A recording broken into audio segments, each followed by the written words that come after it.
Hello, hello. How are you doing tonight? Good. How you doing? Good, good. How the bees My doing? my regularly scheduled chat night didn't happen tonight, so I thought, hey, let's uh, let's get online and talk about bees. Nice. The bees are doing okay, I think. Are you starting Actually, to track honey up by you yet? uh, they're just, I think they're just bringing a little bit. Okay. Ours just kind of it starts really slow right where I am for Mm-hmm. about a week or so, and then 1st of July, then it really starts to ramp up. Sometimes 1st of July, I'm starting to scramble. Okay. And this is not a representative picture either. Uh, I have two or three honey supers on most of them now, uh, Nice. Because you're getting ahead of with them. lots of space. So uh, want to stay ahead of them. I'm just What's up, Roy? doing Mike? my admin work here too. So we should get a link and put it in the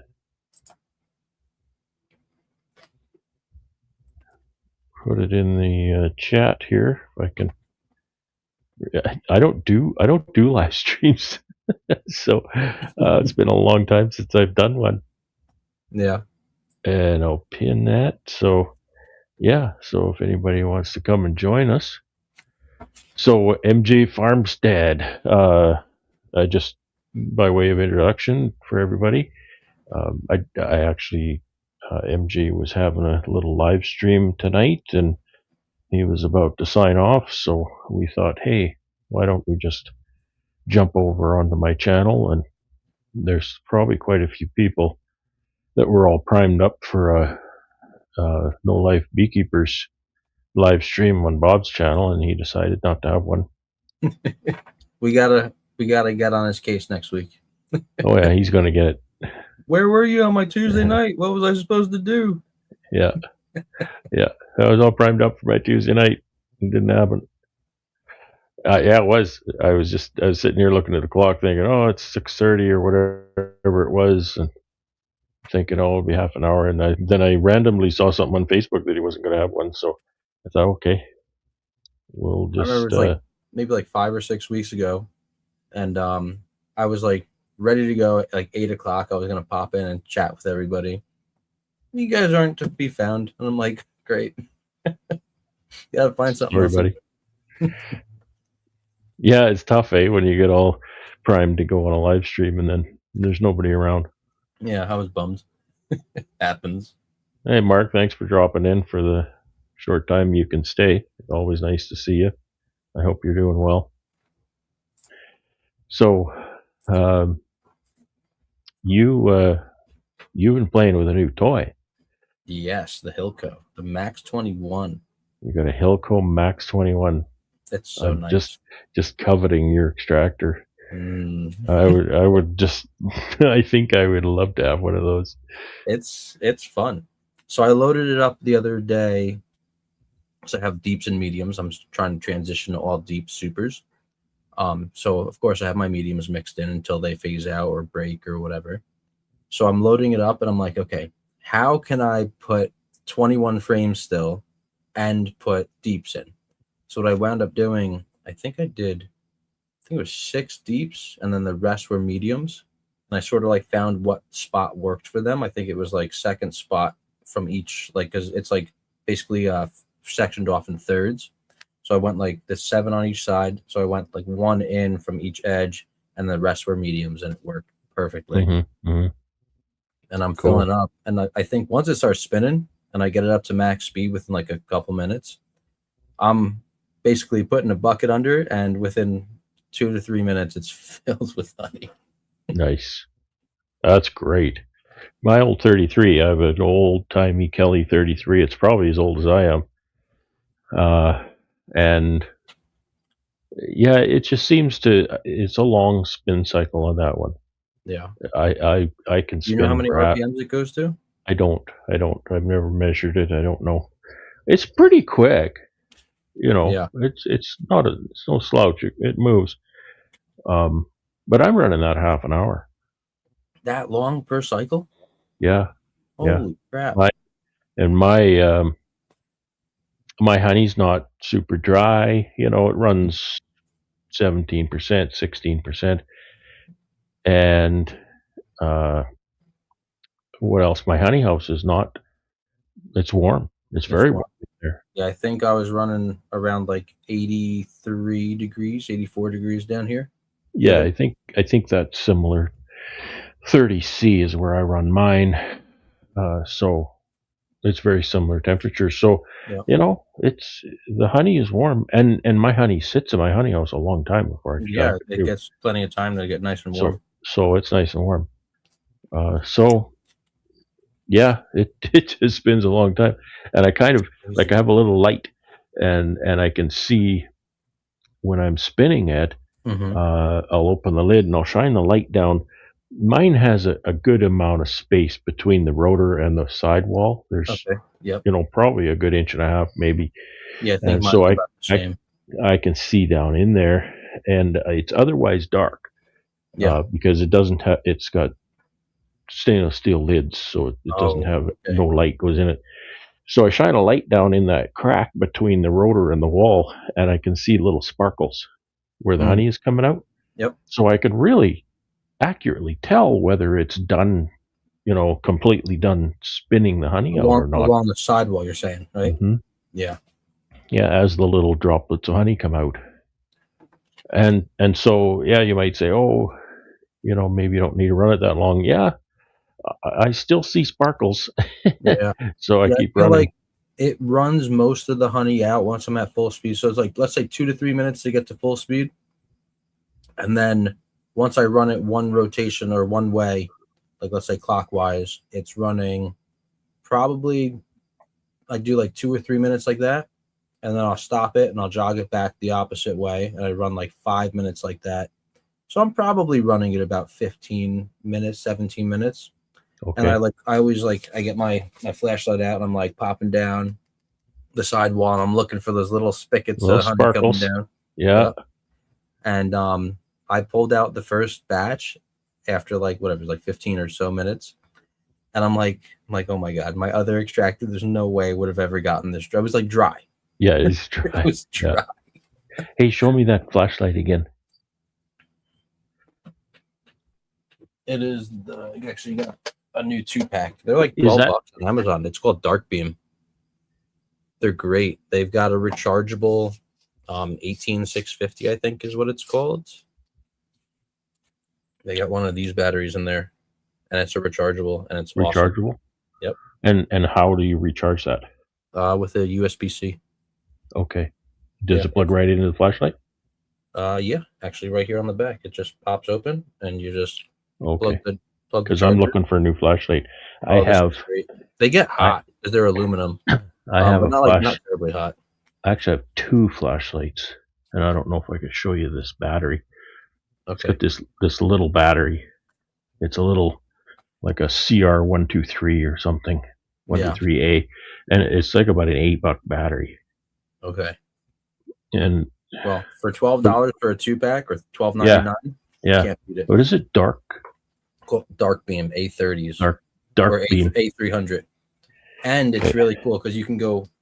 Oh my God, I get disappear. Never mind. Yeah. So you can go wide beam. So you can and then focus it. Yeah. Yeah. Oh, it's I great. want to use it for grafting. Is what I want to use it for. That's why I was like this the other day. Yeah. So I was crafting. I was just all set up to graft today, and I got my little flashlight and I turned it on, and it ran for about 5 seconds, and it went black. Yeah. So then I had to walk all the way back to the house, get something else. Yeah, these are So- real nice, and they come with clips, so you could put it like right into your pocket. Like this is the new one right here. It's got the clip. My old one, you have to just be careful when you're walking around that they don't pop off, right? Because once in a while, like if it's like really old, I think those ones are like over a year old, but yeah, like the clip will get loose, or if you clip it on something, it'll just blink, pops off in the yard, and you'll find it with the mower. I'm going to watch for that video. Project Farm. Do you know about Project Farm, MJ? I do not. Project Farm it's kind of an odd name for a channel, but this guy does some really comprehensive reviews on products. Oh, nice. And he's and the way he edits, it's like a quick edit thing. It's just Okay. kind of Retention edits. constant, information and stuff, and it gets a Yeah. bit overwhelming for me. But I just kind of, wait till the end, and then he'll tell you exactly which products would shine in different areas, and he does multiple areas of Cool. qualities of these products. And it's like all farm related stuff or things that would be Everything, useful on a farm. everything. Like I say, Project Farm. It's kind of a weird name, but Okay. my impression is that Project Farm came from something he used to do on his channel, a Yeah. little more specific, and the reviews maybe just kind of were a Popped niche up that he, out of there. started doing. Nice. So yeah, so thanks, Russell. I'm gonna look for that. Look at flashlights, because you go on Amazon, you say, okay, I want a flashlight, you get 1,000 different things come out of China, right? It's kind of like, well, I don't know. Honestly, these are great. So I think this is the one that I lost last winter or just before last winter. I lost on my last mow of the season. And I found it in the spring in the front yard. Oh yeah, And so it still worked. It still took a charge and still worked. That's awesome. And it runs pretty long. If it gets full charge, I'd say you probably have like an hour of battery life if you're using it on the high beam the whole time. At least. Okay, well, just have to remember to charge it. Yeah, what I do is I have my little charging station right there. So I just usually like every couple of days I just plug it in while I'm down See, here on the live Mike says that he reviewed neck fans. Oh, cool. Things to keep you cool. You put neck fans Honestly, that'd probably be really in your good. bee suit. Yeah. Yeah, I have to do the review on my new suit. It's nice. No duct tape. I love the. So I'm gonna redesign it. It's gonna be so funny. The duct tape mask is just perfect. There's Kylo Ren and the beekeeper. I'm Kylo Ren. I'm a beekeeper. I was born in the apiary.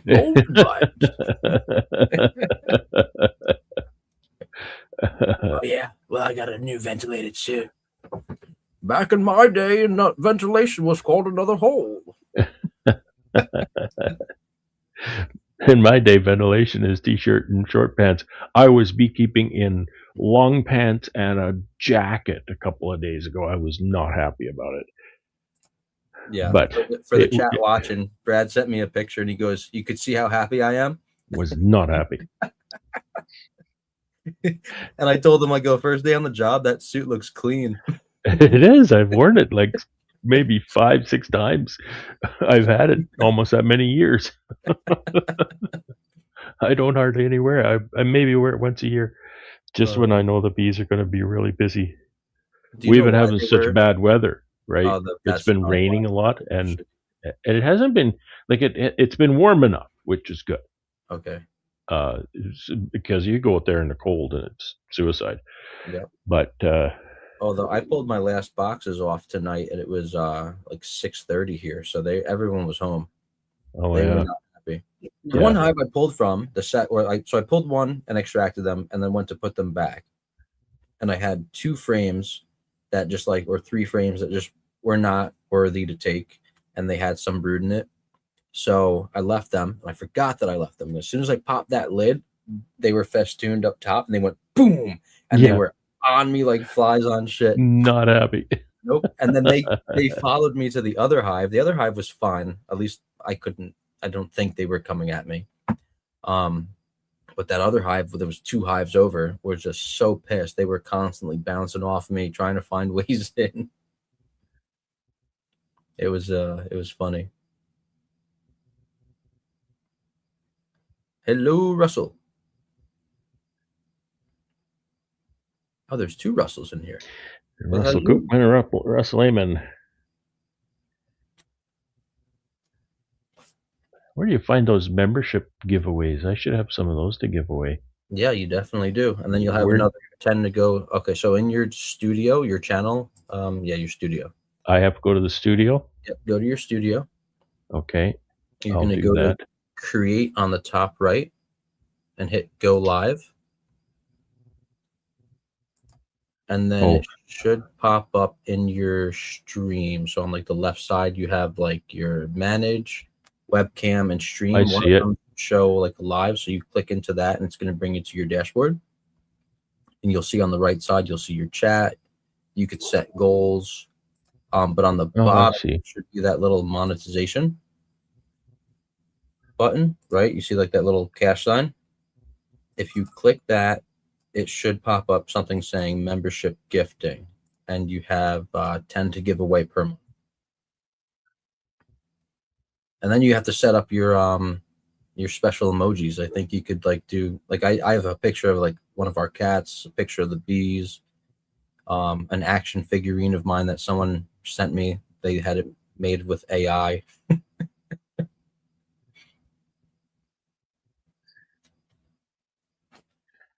I'm looking. Stream Did you find? settings. No, not yet. Okay, so if you're at the stream settings thing, go all the way to the right side of the page Yeah, where you see the chat. yeah, You see your little chat thing, your emojis, and then to the right of that should be like a little square or rectangle with a dollar sign in it. yeah. Click that dollar I sign. click the dollar sign. And then you might have to scroll down, but it might be right there. It should say membership gifting. I don't see that. I see super stickers and super chats. Uh, Do you have this is almost like I'm a viewer, not the admin. I want to give away some memberships. right? Go back to your stream settings and is your Yeah, monetization turned on for it? I don't yes, think that'd make a difference. I'm certain it is. Monetization on, yes. Now, what do you see when you click that money sign thing under the chat? I just see super stickers and super chats. Scroll down. Use your mouse wheel. There's no scroll. Doesn't Really? scroll. Yeah. Huh, it should be right there. Do you have memberships turned on for your channel? Yes. And I've checked in the monetization settings, and it's turned on. It's ready to go. Yeah, I Did you look set like deer in membership? the headlights. Did you set up your memberships? Like you could Yeah, set I have different. members. Yeah. Huh, that's very odd. That is very odd. I was looking forward to doing this. Yeah, but that's usually where you'd find it. You'd find it right there, and it'll say membership gifting, and then yeah, and then if you Okay. scroll down, it usually says like 50 memberships, 20, 10, 5, 1, and then your gifted ones.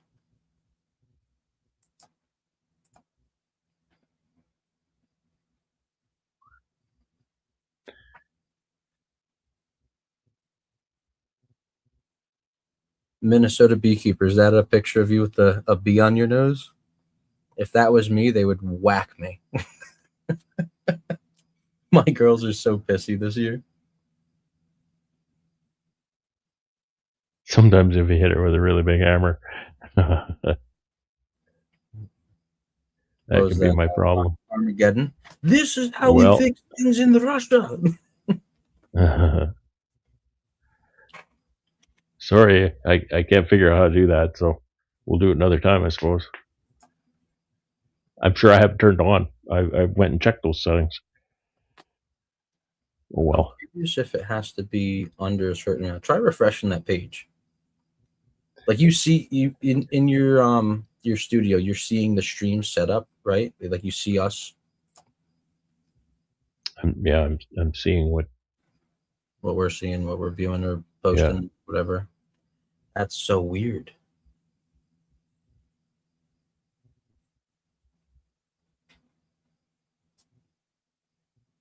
That is so because weird. I can do other things. I can manipulate the ads, Mm-hmm. things like that. Hmm. Um, So what do you think I should do with the stickies that my bees are cleaning and already starting to pack with honey? Uh, well, I have to understand your season. Like, do you need to shut So it down? so technically, like we might be in a Your flow for like honey another flow week, over? maybe like another week, and then we're gonna hit a dearth. Okay. Well, So I'd put them back on if you're going to have more flow. well, we'll Would they? have our fall flow, which is going to be towards like mid-August until about like late September, depending on the year. Usually it's like 4 to 5 weeks long, and that's your goldenrod and your asters and things of that nature. When does that start? Probably like August 10th, I think. So we're about to be 5 weeks dearth, and then we'll have Yeah. about 5 to 6 weeks of the I fall. don't see.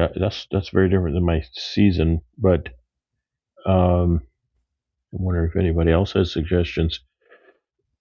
So, if you whatever you leave on there, they're going to clean out when Well, the dearth hits. yeah, I guess they will, right? They Like will. they're going to lick it clean. Okay. So just Yeah. maybe leave it on for like another week. Well, they'll clean it up, right? And I don't know. Do you deal with high beetles? So some they haven't been bad this year. I don't know if it was Because cold. well, if you have any, that's more than I have. So I can't advise you on that because I think if you leave too much space for them, I think that's a bad idea. Well, the bees are On the hive beetle front, right? jamming. The bees are jamming. They were like filling like the one I put two mediums back on over double deep, Yeah. and they were all 4 boxes. They were stuffed. And there was probably like a few little patches here and there where they're already starting to backfill nectar into it.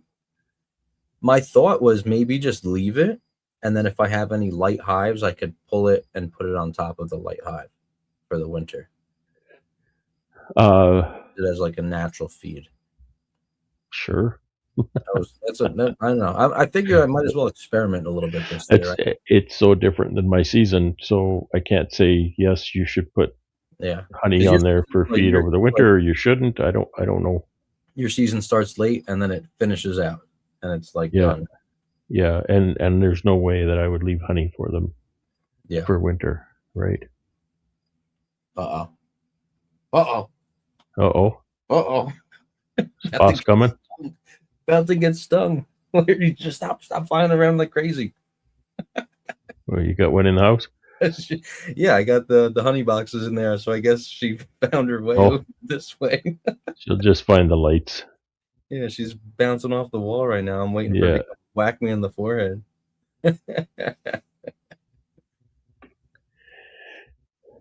Well, like crazy. Yesterday morning, I put 27 queen cells in my incubator. That is awesome. Now you just use a regular incubator, right? Dude, I scored from a buddy. I scored a lab incubator. Ooh, it's beautiful. Nice. It's big. It looks like it's the size of a bar fridge. Cool. Like a wine cooler fridge? Yeah. Nice. Yeah. It's probably not quite tall enough to put a 5-gallon pail in it. Okay. I could put a 2.5-gallon pail in it easy. Yeah, small wine fridge. That's nice. Yeah, it's exactly. So that is a nice solid closing door, and then you open the door, and then it's got a glass door that you have to open, so you can open it without letting it cool off. You can see through the glass. That's great. Yeah. Oh, it's awesome. So anyway, yeah. So, but I don't have power in my apiary, so I walk them back to the house where the incubator is, and then I'll walk them back when they hatch, when they emerge. Nice. What temperatures are you keeping it, and humidity? Well, as humid as it'll keep. I keep a dish of water with a rag wicked over the edge of the rag. Okay. And it usually keeps it pretty humid. I haven't measured it lately, but there's actually droplets on the glass. Okay. So it's probably at least like 80%. Yeah, I think it's somewhere 70, 75. So I'm running 30, 34, I think 34 and a half, I think 34. I set it at. All right. So that's again, you're going to have to do the math on that. Well, no, I have an incubator, and I use it for hatching like quail eggs or chicken eggs, duck eggs. But I can basically, I have a reservoir I could fill, and it's supposed to regulate the humidity. It doesn't. So I'll just lift it open and like fan it out to get the humidity lower, and then as the water evaporates, it gets better. And then Oh you yeah. just add everything a little at a time to where you want to be. But it's at 70% and nothing on the walls of it. So I'm assuming like over 75, 80% would have that beat up effect. Okay. Nice. Yeah, and the house is air conditioned too, so it Yeah, has to maybe do it's with the condensation if it's effect. cooler on the outside, it's going to condense. Yeah. But that glass is on the inside of the insulated door, and the door has a seal on it too. So Oh, it's like really airtight. it's not going to be cool on the outside of that glass. Now, have you ever decided to hatch them inside with like the roller cages? That's what they're in. Okay, but I'm saying Yeah. inside the in the builder, or you'll pull them to hatch them, and then you can get Um, to replace the builder. you know, Yeah. I've thought about a lot of different methods. Okay. Uh, this method really works for me for different reasons. And one of them is that I get to mark the queens right away. Yeah. Right? They're so easy to mark when they're freshly emerged because they just walk around. Mm-hmm. Don't fly, they don't walk fast. Yep. I take the cage because there's just the JZBZ cup in the Okay. hair roller cage just sitting there. Mm-hmm. So I'll just check them every few hours. Nice. And when I see them walking around in there, I'll just dump them out of my hand and I'll get them to walk up on my finger and catch them with my thumb, and then I can mark them. And I have a JZBZ cage that I can just put them in there. My back. So I'll get a half a dozen of them, and I'll just walk to the apiary and open them in the top bars of my nukes. Nice. So How that long system do you has make really your nukes worked well for beforehand? me. What's that? How long do you make your nukes beforehand? You make them like the day of, or day before, or 2 days Usually before? longer before than I did this time. Yeah. No, it doesn't have to be a long time though. It doesn't have to be a Okay. long time. The lead time that I like is a couple of days because I'm trying to make the nuke and situate the nuke in the same apiary without getting a lot of flyback. Yeah. So I actually made the nukes up yesterday, Okay. and then so I made them up in the apiary, closed the door on the little box that I made them in, put them in my honey house with the big air conditioner going, Mm-hmm. and then I leave them sit there for 2 nights. So last night and then tonight. Okay. Tomorrow morning, I can Yep. go out there, get them, put them back in the apiary. I put them up on. You might see this Yep. row here. That's probably mating nukes there, and I'll just put them all up there. And then the bees don't fly back. They don't remember where they used to live. Nice. Um, Yeah. so that's kind of the lead time is about 2 days. Okay. Yeah, I made my cell builders Sunday.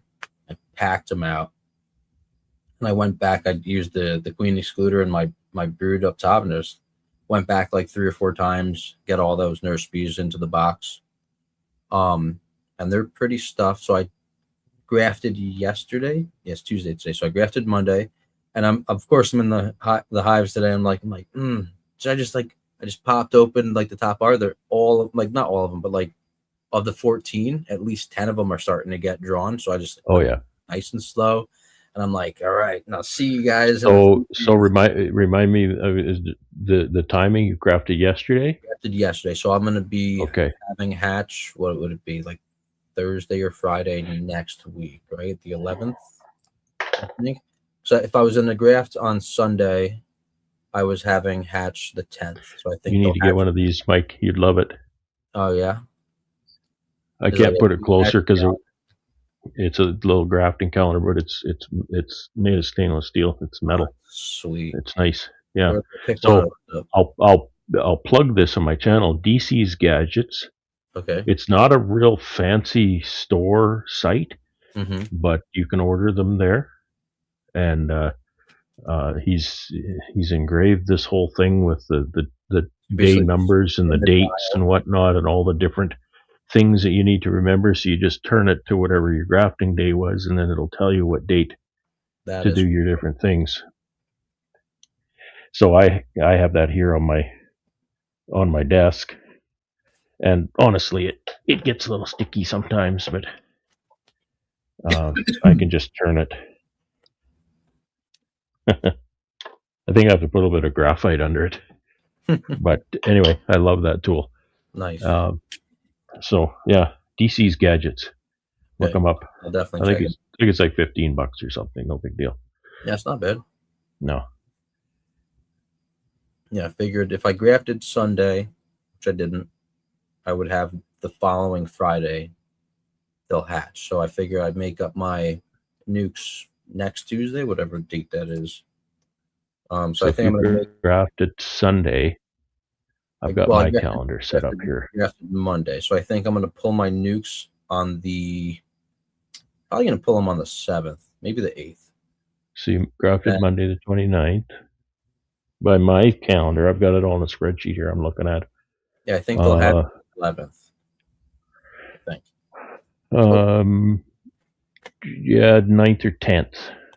9th or 10th will hatch. 9th or 10th by my calendar here. Okay. And then the mating flights start on the 15th. Okay. So then I'm gonna pull my nukes. I think Monday, and I'll install the queen cells on Wednesday next week. We'll see what happens. Wednesday. Yeah. So if I put the queen cells in on the 8th, we'll see. My trouble sometimes is that I'm grafting larvae that might be a bit too Like a old. day. You know, So if I that, pick up a larva that's a little bit too old, then she'll emerge a day before I expect her to, yeah. right? She'll just be that much farther So down the I road. was looking for like just that speckle of the royal Yeah, jelly, and I'm just yeah.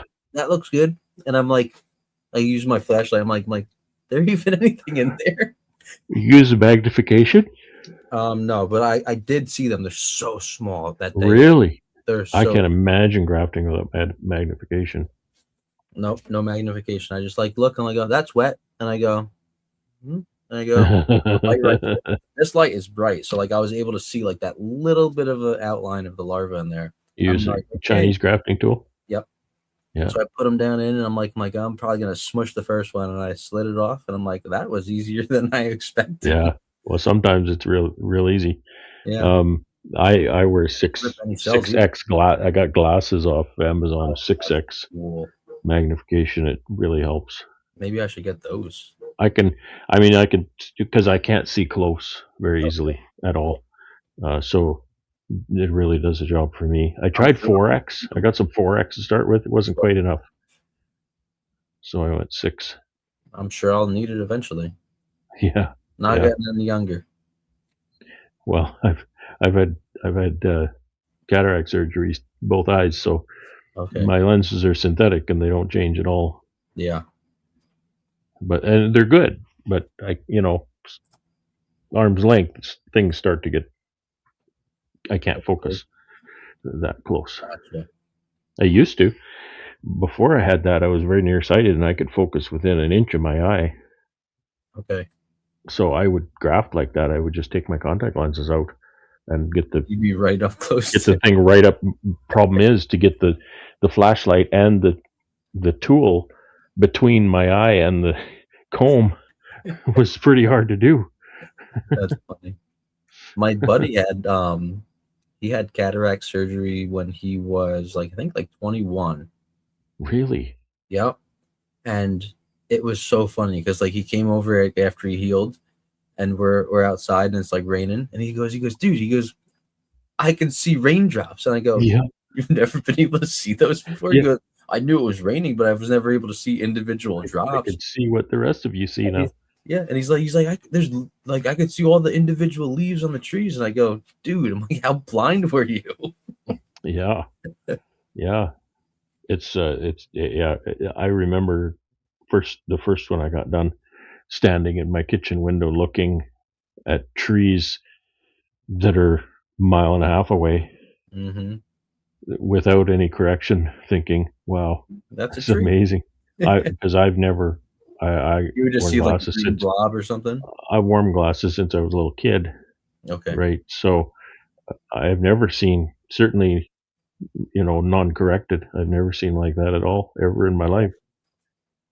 That's So it's crazy. quite something. I mean, over time you start to take it for granted, but Yeah, it is nice to not have to wear any correction now. for sure. Yeah, For sure. That's I awesome. Highly recommended. Highly recommended. It's Yeah. fantastic. Yeah. So You're anyway, partially that's it. awake for the surgery, right? Oh, fully aware. I watched the whole thing. Watch the scalpel come at your eyeball. I can't help but watch it because you can't close your eyes. He's working on the inside. That's wild. I think I'd freak out a little bit. It is a goofy. It's not. I'm glad I don't have to have a third one done. Right? The first one wasn't as bad as the second because I didn't know what was going to happen. Okay. But the second time it was like, oh shit, this again. My buddy had both of his done at the same time. Yeah, this guy didn't want to do it. I don't know. He Mm. said we'll do it. We'll do the second one another day. It's like, oh boy, great. But he had another patient in there. This guy was getting them both done. Yeah. So it takes him like less than 10 minutes. Yeah, it's quick. It's a quick one. Yeah. My optometrist told me. He said, "Oh yeah," he says, "it's routine." He says, "You can do that in 8 minutes." I said, 8 minutes? I can't change a tire in 8 minutes, let alone lens in somebody's eye. Yeah, it's routine, no problem. Gee, Yeah, technology is crazy. pretty wild. Pretty That is wild. for sure. Yeah, pretty amazing. So I was thinking today. Somebody asked me, "Well, why do you raise your own queens?" And what's your, how many nukes do you want to make, and what's your goal, and whatnot. I'm thinking, well, I have 28, 27 cells in there. I'm pretty sure one of them is no good, so probably 26. But just use a round number, say 30 cells. Mm-hmm. As they said, those 30 cells, right, are worth what, $150 or something. Yeah, right. And once they're virgins, they're worth $600. Yeah. And once they're mated, they're worth $1,500. Yep. So $1 saved is $1 earned. that's easy money, man. Yeah. So I mean, I'm using them all myself, but I'd like to end up with a good solid 50 good solid mated queens. Mm-hmm. So I have to do at least a third graft. And you graft how many at a time? 48? 45. 45. Yeah. There's 15 on a bar, so I just graft 3 bars. My bar's different. I have 14 on a bar, unless I miscounted. You're using, well, I saw what you're using. You're using the JZBZ bars. Yeah, they're 15s. Maybe I miscounted. I don't know. Whatever. Then I thought grabbed in that picture you sent me, I thought it was the same bar I had. unless they changed it. They went cheaper. Don't know. Huh. I'm gonna go look. Save money, one less hole. How much do those holes cost them? Such that the 3D printed. Yes. Yeah.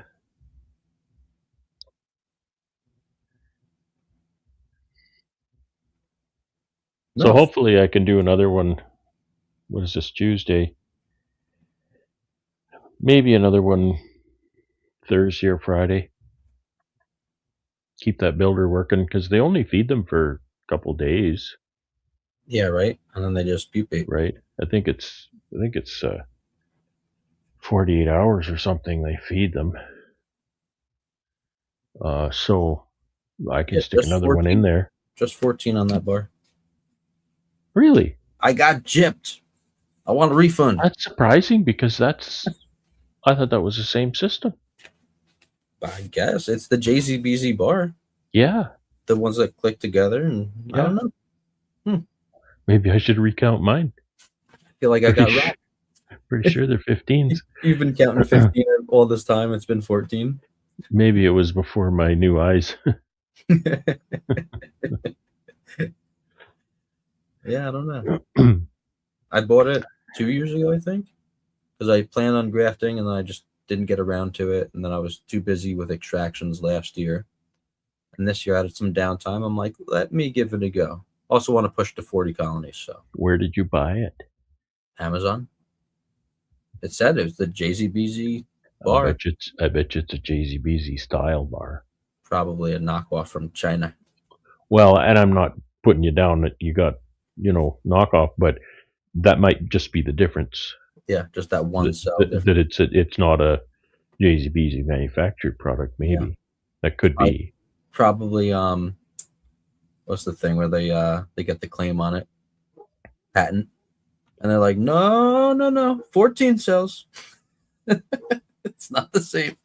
Can't sue me. In a way that can work for you because there's the idea that when you make a long bar like that, that Hmm. the cells on the ends are not incubated like the cells in the middle, like because the bees are basically clustered in the middle. So there may be something to that. Yeah, maybe. I don't know. I'll see how it works out. I'm gonna check them in like 3 or 4 more days and just see how they're developing. I can't see close up, but the saying is the bees don't feed eggs. That's what I always say. They don't feed eggs. If you see jelly, there's a larva there. That's it. And also, you know what helps is hey DC, you found us. What's up? Um, is if you feed the breeder. If you feed the breeder, then that produces a nice pool of raw jelly. Yeah. That makes it easier to scoop up the larva. Now, in my case, I'm not as scheduled as that, Okay. and I don't even know which hive necessarily I'm going to breed from. Gotcha. I just pick, I just pick one that's a good strong hive. Yeah, I took one that was overwintered, so I know the genetics will make it, hopefully, right? And then I think they had 3 supers on them, and they were pretty gentle for the most part. I walk in front of them every day going to the goats, so they don't attack me. The one that attacked Wouldn't. me today, I'm thinking maybe I'm gonna go in and find that queen and pinch her, and I'm gonna put a queen cell into there, just because they're pissy. I don't like that. Mm, yeah, I don't like busy bees. But if bees were as mean as I see somebody else, some other people put up with, I wouldn't keep bees. I don't enjoy that at all. Yeah, I like my short pants and t-shirt method. it works. I even the other day I went around my apiary and I was literally dressed like this. I wasn't even wearing my sunglasses. Okay. Um, Short pants, t-shirt, riding my tractor. I mowed up and down the rows of bees. I mowed back and forth between the hives They didn't care. with the lawnmower. No Huh. issues at all. And I thought, man, this is the life. Not like some guys that they get stung right off the tractor. Yeah, I've had them hit me in the middle of the yard before, where I jump off the tractor. I have had that happen, but it's certainly not the norm. Oh, DC, you're gonna like this one. So I'm in the mean hive today, pulling their honey or putting their wet supers back on, and I'm just hearing like it sounds like this, and I look, and the goat is shaking her head, getting lit up, running around, rolling, jumping, doing like backflips, and just like hauling ass away. And I'm like, well, you shouldn't have come over here.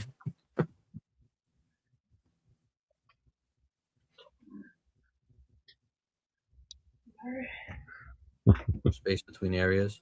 Yeah, I think my second yard is set up about probably 7 miles as the crow flies, something like that. Maybe 5 to 7. And then I have Well, another that's a ways yard. away. Yeah, I have another yard that's they're probably gonna be 8 or 9 miles away. But then about a mile as the crow flies from me, there's about 20 colonies. So I've got their genetics, I'm sure, mixing in the drone congregation areas. Right.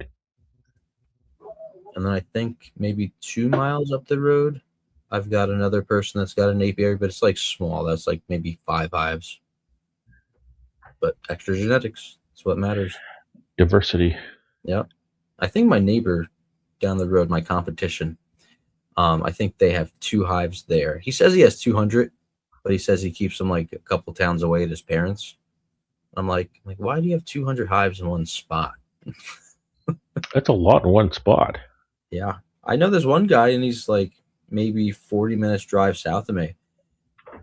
And his headquarters, as he calls it, he's like, oh yeah, he goes, this is where my problems come. I'm like, how many hives do you have here? And he's like, probably about 200. I'm like, Oh yeah. why do you have that many here? Because I keep a close eye on them. Close eye on Yeah. them. They're gonna rob each other. They're gonna not produce anything. Well, that's kind of my home yard. Hmm. Is my out yards get the best and brightest, Yep. right? Anything that needs any attention You stays at keep the home keep yard. them close. Yeah. Yeah. Because why are you gonna bother going somewhere like far away for like a couple Uh, times? Managing problems 10 miles away is just a pain. Yep. That's my one out yard right now. There's a it's always been a problem child, Okay. and it's 10 miles away, and it's like Yeah. Do I want to go drive that and then drive back? always going to take And a then queen, what did I forget? take some comb, take a nuke, take check some cells. It's gosh. Yeah. And you always got to bring extra stuff because if someone needs to get split, Oh yeah, extra equipment, extra comb, extra boxes. yeah. I leave some equipment there if I can, but my one out yard that I have been using up until now, just the greatest hives go there, and I just take honey supers every once in a while, Mm. stack them up, leave them alone. Now, how long is your flow for usually? Oh, that's a good question. It's highly variable, especially here in my area. Okay. Uh, but it'll go July and into August a little bit. Okay. Maybe the first week or two of August, and depending on the year too. Some years, because I usually have a good clover bloom here, Hmm. um, I've seen the flow go to the middle of September here. Wow. Yeah, and it's not really that normal, but I've seen it happen, and Just like that's why that. I say it's quite variable. Cool. Yeah, Yeah, my clover, I'm refusing to cut my lawn right now, so it's hard moving the chicken tractor because the clover is just everywhere. yeah. Here too, it looks like nobody lives here. Yeah. We cut it, and it's been tricky with the rain we've been getting, but we'll try to cut it up until we'll cut it up until dandelions, and then Okay. when the dandelions go to Leave it. seed, we'll Uh-huh. cut it all Okay. really good because it doesn't get cut again until August. Okay. and, Nice. and this year is going to be a jungle.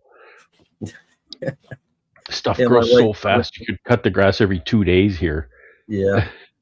My wife yells at me. She goes, you could cut the grass. She goes, your daughter doesn't like stepping in tall grass. And I go, she's got tall boots. She'll be okay. I love a mowed lawn, so it kind of drives me bonkers. But there's so much clover and alfalfa out there and trefoil. Oh, I've got so much trefoil in the backyard right now. It's just crazy. It It looks like a does. dandelion flow. Does it? So yellow. It's all yellow. Yeah. I pulled one box and it was from one hive. So I had the two medium supers that were like stuffed out. And I'm cutting up in this one box and it's so light. It like looks like water. It's like had that yellow tint to it, but Yeah. it's light honey. And then I just like pop open like the second box. So I could fit 21 in that extractor. So I cut a little bit of the second one and it's like dark honey. And I go, nope, it's going to hang out here. I'm going to spin those 10 first. Yep. So I had Yep. like Good call. I got 32.5 pounds on 10 frames. And it's like the lightest, nicest honey. It tastes like Pez candy, actually. Oh yeah. I don't know what floral source it is, but I've gotten it a couple times and it's like the best honey. People go nuts for it. Wow.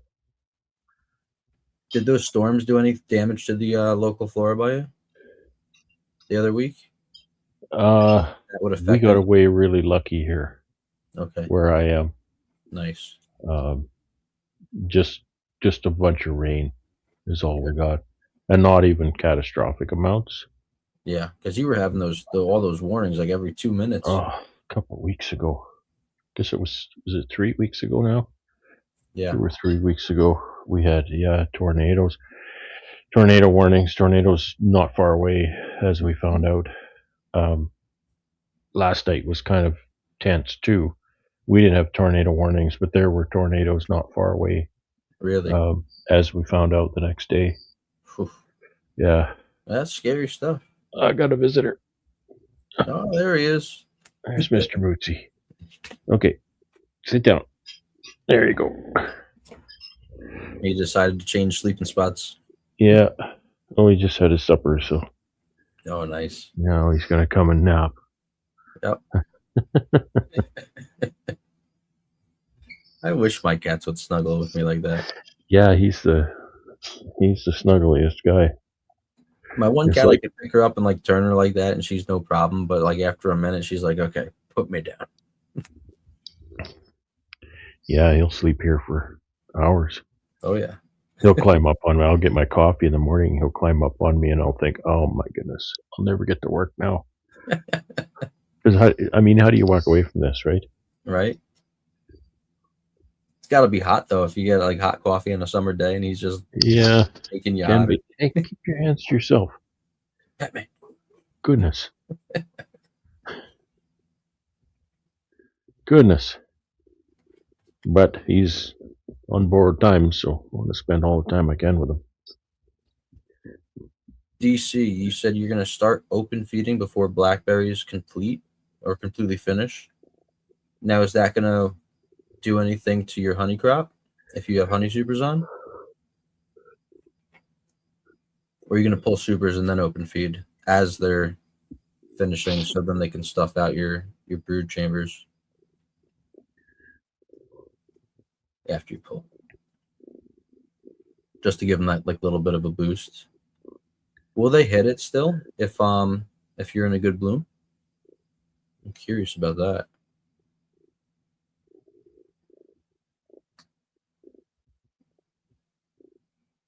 There's so much controversy about open feeding. About like the mites will shift and drift, bring back disease.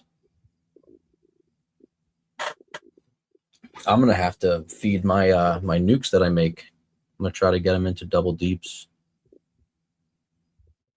Most of the good blooms over, just the leftovers. Yes, if you're coming into dearth soon, you'll Yeah. definitely have to feed them. You have some pollen patties for them too?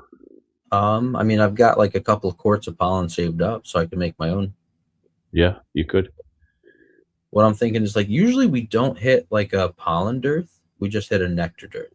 Oh, I see. They bring That's- pollen all year That's here. kind of like our spring here. We'll get pollen, early to mid-April, and then we don't get dandelion nectar until late May. Yeah.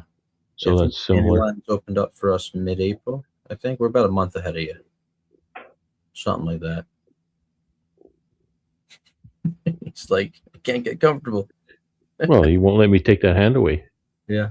It's kind of like, It's like you Any move little- that hand. You move that hand. Bring it back here.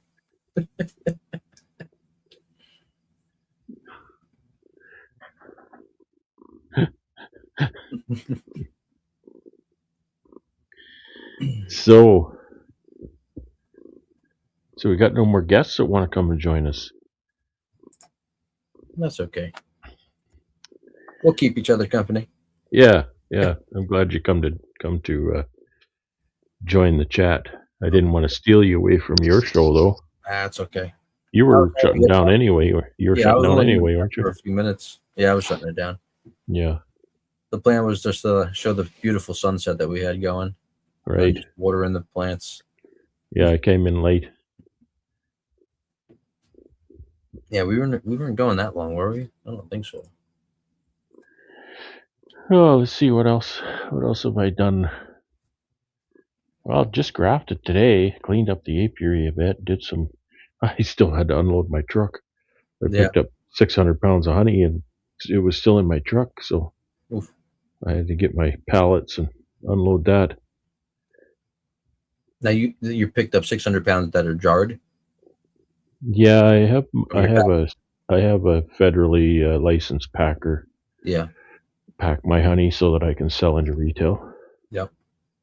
So I take it in and then I come back a week later, pick it up. I usually do 600-pound batches At a time. because that's kind of what goes in my warming cabinet. Yeah. Do what works, right? Yeah. Yeah, they're really good to me. Easy to work with. Clips. So you run pallets, Dave? Or like what kind of clips on the hives? Micro Started clip. putting Yeah. clips on the hives. Yeah, my yard is like a lot of clover. I'm actually gonna reseed my the top hill, the orchard. I'm just gonna do all clover next year as an overseed and just see what happens. What kind of clover? Probably like white clover. Maybe if I can get sweet clover, I'll try to get that. Or maybe a mix: red clover, white clover, sweet clover. Sweet clover's so tall it kind of takes over. Does it? Oh yeah, it's tall. Okay. It could be 3-4 feet high. Maybe I'll hold back on that then. Do your research because the bees don't get nectar from every kind of clover. Okay. Wait, sweet clover is just about the best. They work the white clover like crazy in my yard. I have to like be careful walking around because I'll kick them and then they come and sting me. And sweet clover is that's the term for it because it's not clover. Okay. It's a legume. Uh, It's more but they like a work that pod. hard, right? What's that? They work that pretty hard. They get a good neck. The yellow sweet clover Yeah. to me is the best. Okay. It produces a lot of honey and really nice. It's that honey that you were talking about. It's that light, Really light very stuff. light colored honey. Yeah, I'm beautiful. curious if my neighbor has any out in that pasture. That'll make nice honey for you. Oh yeah, because there's a bunch of wild bee balm out there, wild oregano. There's yarrow. There's everything. Night, Roy.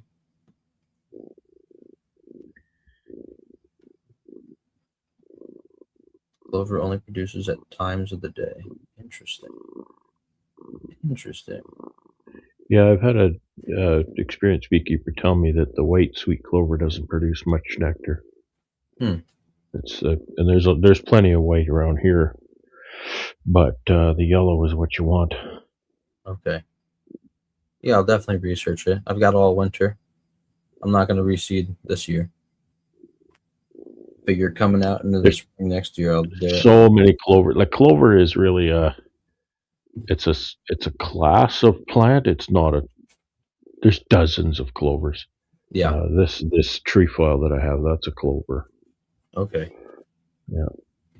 Now it's like, I'm going to look this up. Trefoil? Alfalfa is a clover. Trefoil. Trefoil. Trefoil. They often call it bird's foot trefoil because the little pod that it makes, it looks like a three-toed bird foot. Yep. The yellow? Yeah. Cool.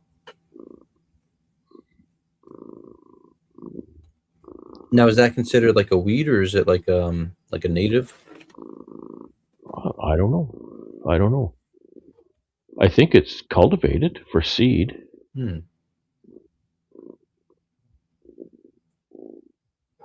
Native to Europe. It just grows in my backyard, Nice. all over the lawn. And this year it's growing like crazy because of all the rain.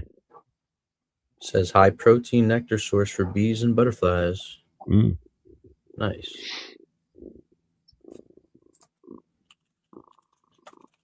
I love that Google is just all AI now.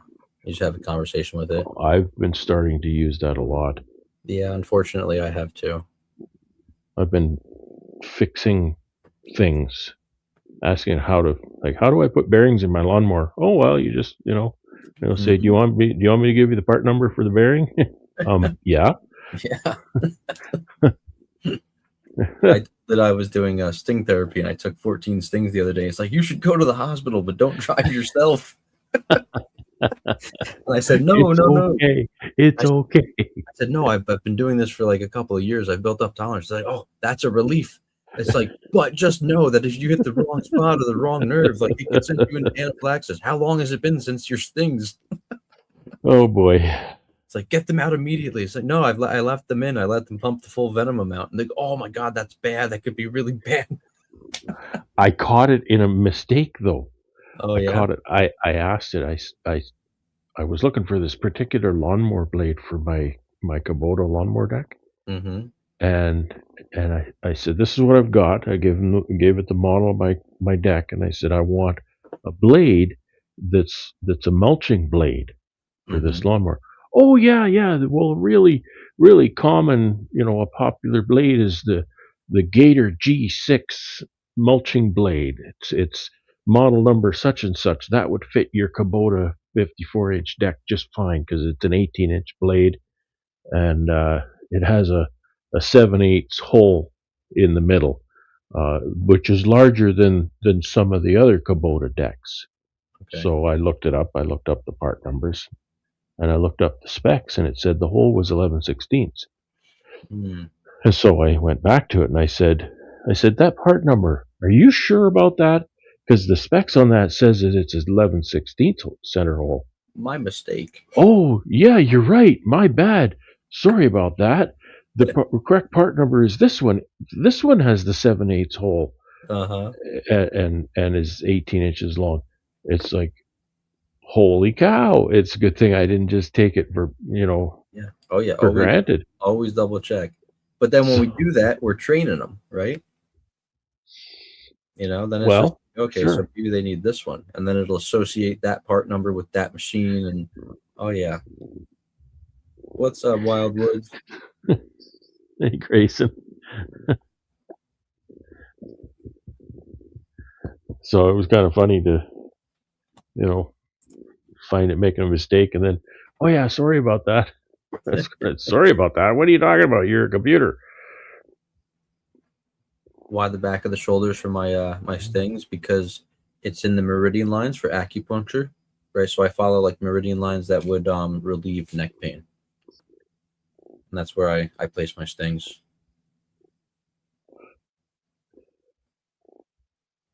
Well, that's where they were stinging me the other day. I Oh got yeah, where are three, they? three or four of them back there.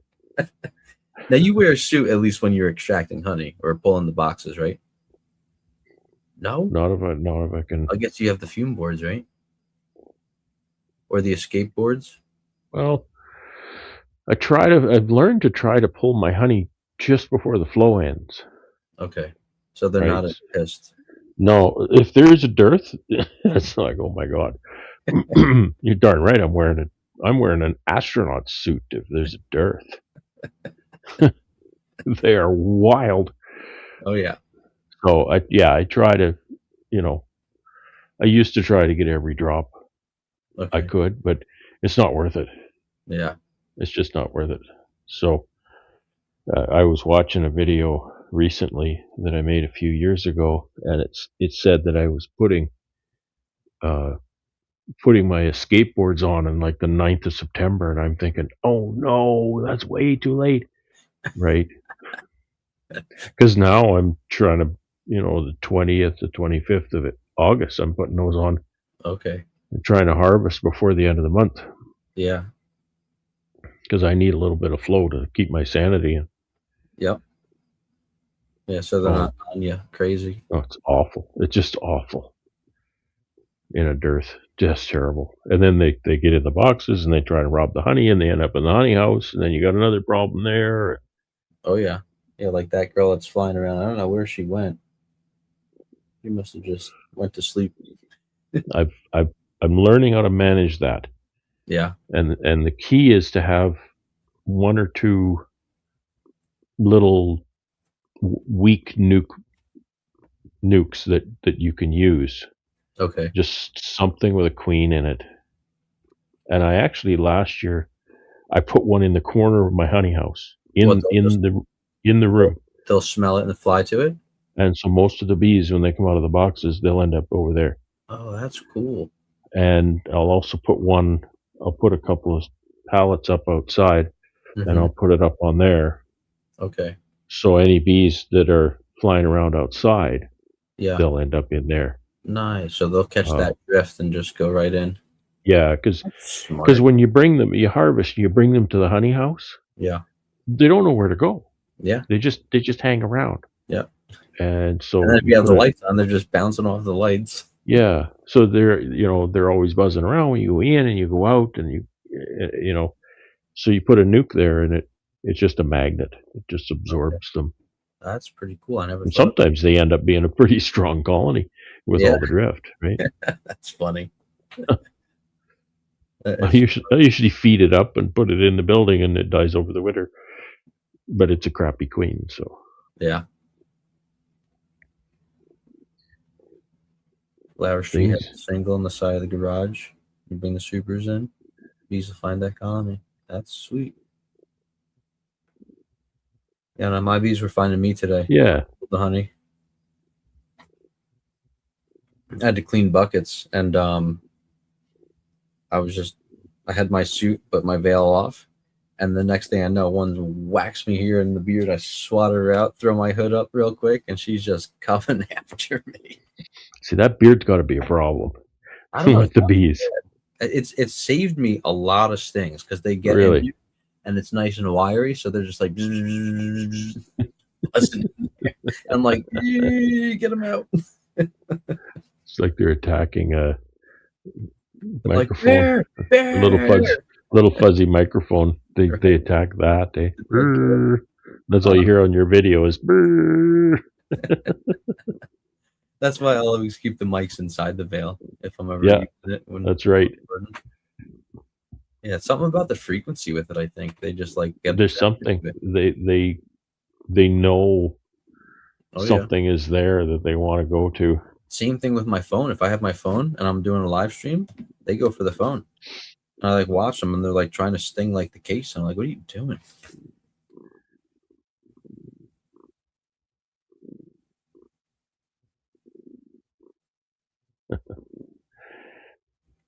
Ads on eBay for queen cages with worker bees for sale. Oh, first thing therapy. Oh, that's cool.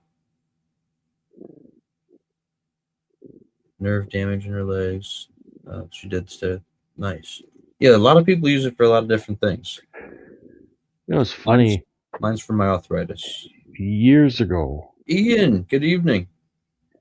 Hey, boss.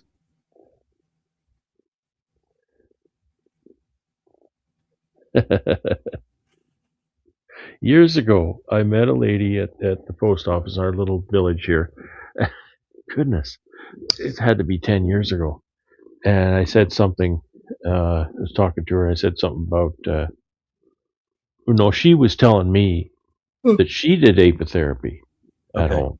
And she said something about buying bees from somebody to do apitherapy. Honestly, it's a pretty good gig if you could get enough people on it. I know. And I looked at her and I said, really? You're buying you're paying? She told me how much she paid for these bees, and usually it's like 20 or 30 bees for like 20 or 30 bucks. And I said, you know, I live 3 miles up the road here, and you'd come by, you can have all the bees you want. And I've never seen her. Maybe she didn't. She's like, well, you know, they ship them to me in a perfect little box. Oh, whatever. Come and throw a few honey supers, and you can have all the free stings that that you get in the doing. Yeah.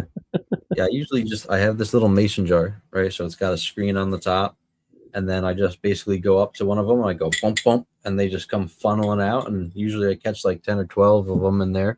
Yeah. And you know, I just tap them up and walk away. You were the one saying the other day when I was doing it, right? You're like, oh, you're shooting up, but you're gonna sting yourself.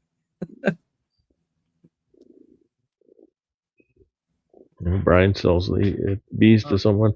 Yep, for Lyme. Huh. I mean, I actually met somebody. So I sold rabbits to somebody, and then my buddy built them like a rabbit hutch, and I helped them deliver it. And it just happened to be those people. I had no idea who we were delivering to. And I'm like, oh, I'm like, long time no see.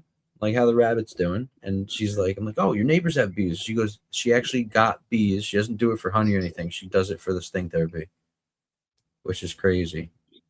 She got bees just for that. Huh. Interesting. Yeah, I mean, Flower Street, I have a lot of venom in me all the time. I'll do like anywhere from like 10 to 14 or 15 stings in a night, like a couple of times a week, and I leave them. I'll pop the stinger and I just leave it. Well, that's the thing. When we get stung in the yard, if we can reach it, Yeah, there's just places on scraping. my back I can't reach it, but if we can get to this, we'll scrape the stinger out Yeah. pretty quickly. Now, how long did you leave that stinger in your palm for, Brad? Did you get that one out quick? Probably not long. Oh, so Oh, that less time hurts than I so. had mine in. Oh yeah, I oh had to yeah. take my wedding ring off. My fingers were Is swollen the that next. right? Oh yeah, I, that sucks. I wrecked my wedding ring one time, so I don't wear it anymore when I'm working. I just wear it when I go out for the evening or something. Like before I even went up to bed, I was just like, I'm like, let me take my ring off, and then the next day I'm trying to push it on. I'm like, oh, this is fat.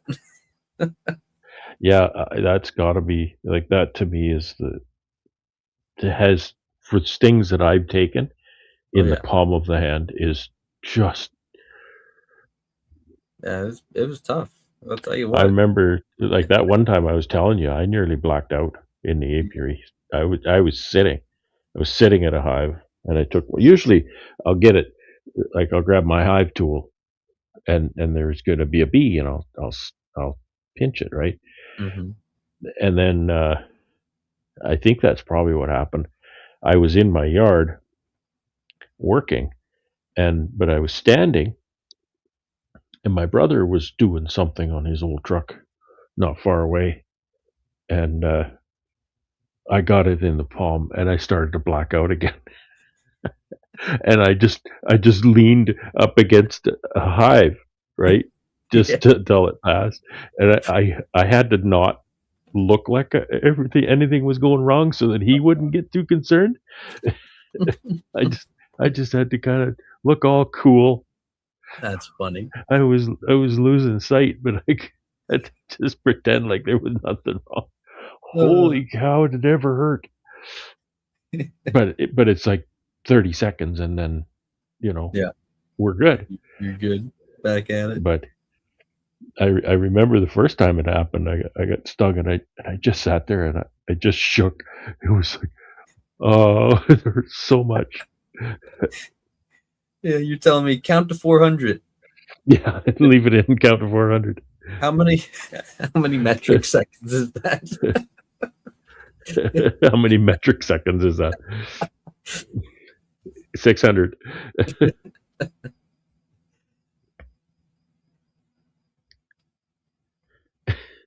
Brian has crabby old guy syndrome, and the bee stings help him with that. Jen thinks need to increase the dosage. That's great.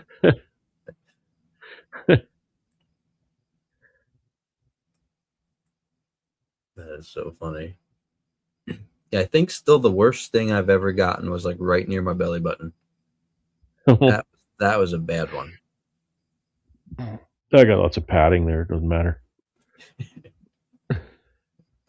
The armpit was bad too once. That's the very first time I ever got stung, and I was just a little kid. What, the armpit?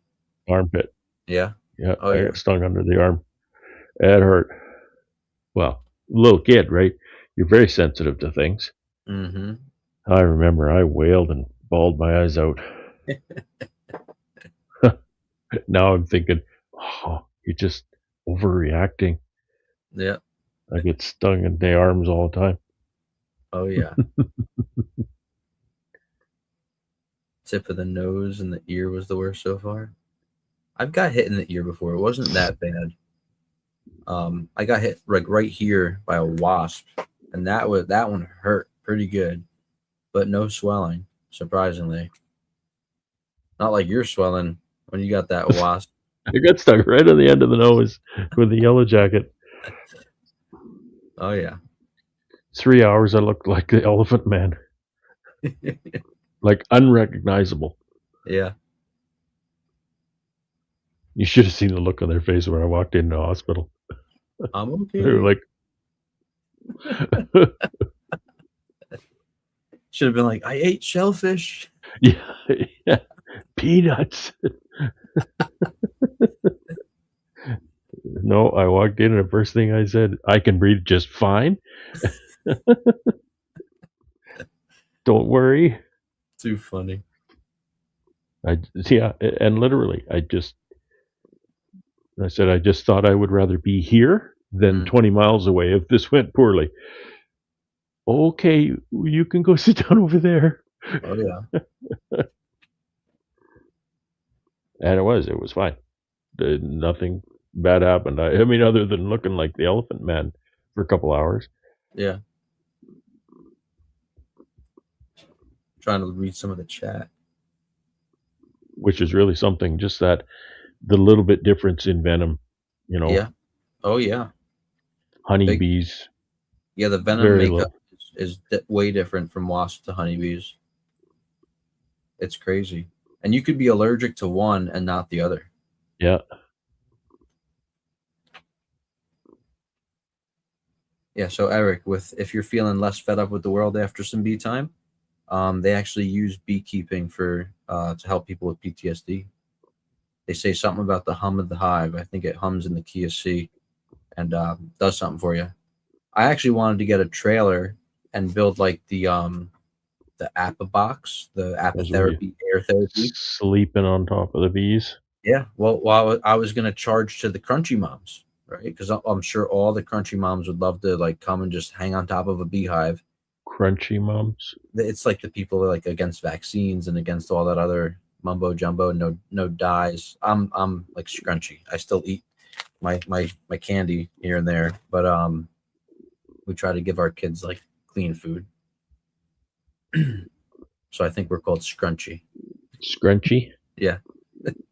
But they'll pay like $50 for an hour just to sit in a hot box with bees. Like, yeah, Oh, yeah, I was watching that on YouTube the other day. I was thinking, I could do that. yeah, build one. Yeah. And you have the hive like so basically you walk in the door, your hive would be out the back of it, so you Hmm. don't walk in front of the hive to disturb Hmm. them. And you make a bench with a bunch of screens, and people sit above it so they don't get stung. And all the air that wafts up, they say, is actually really good. Or you can get like a CPAP mask and just like plug a hole right into the side of the hive with like a 20-foot hose. I wouldn't do that, man. That would be stinky. I, I go to my bee barn in the winter, and the exhaust air blows out near the man door where I walk in, and Uh, if it's on when I walk by, it's like, oh, it stink, especially late in the winter. yeah. I mean, if there's dead bees, yeah, it's no good. But Yeah, well, that's why it stinks, is if all the the dead hive bees. is like when you pop a good hive open and like there's like a good nectar flow going, it smells so nice. Yeah, it does. Unless it's goldenrod. Goldenrod sort of smells like feet. Honeybee income streams. Yeah, I'm telling you, I'm thinking about it. I'm looking for like a crappy old trailer that someone's giving away for free. All I need is an 8 foot by 4 foot, and I could make a bench work with that. You know, and who knows if nothing comes of it? Oh well, I spend like a couple $100 to build a little shack with some bees on there. Now you got storage. Yeah, I'm just curious, how do you work those bees, right? I guess you could do like there's the Delayans hive that's like really long, like 20 frames across. Is that what that's called? Delayans? No, Layon's hive. The claim to fame of Layon's hives is they're really deep. Okay. They're What like at least what's two what's deep the ones that frames you have deep. on like the it looks like a sawhorse. What's that hive? The triangle one, the I don't know if it's a what are they triangle. called? Canyon top wire or I something? see they're just like they're a pretty deep box. It looks like it's bigger than a deep, but it's like really long. Yeah. Well, you get different configurations. One Yeah. called the long Langstraw Okay. holds about, I don't know, 36 or 40 frames or something. Yeah, I was thinking something big like that, just so I wouldn't have to worry about like swarm management as much. But still probably have Yeah. You still say, well, swarm. how would you work it? You could work it from inside, Yeah. open it up and work it. Well, then you have Because bees. when I did that one time, I was inspecting for the province, and there was a beekeeper had their bees in an old school bus, Okay. and they had the hives just all the way down the side, and they cut slots in the side of the school bus, They had their entrance. so all the bees were you had to climb up in the back of the school bus to inspect these bees. That's pretty cool. Yeah, it was different. You don't want to use as much smoke in there. No, not at all. Well, I would use a little bit, um, but they don't really fly out in there because it's inside. Okay. So it's kind of dark. They can't see the sun and Yeah. stuff. So they don't. I mean, a little bit, but not much. Okay. That's interesting.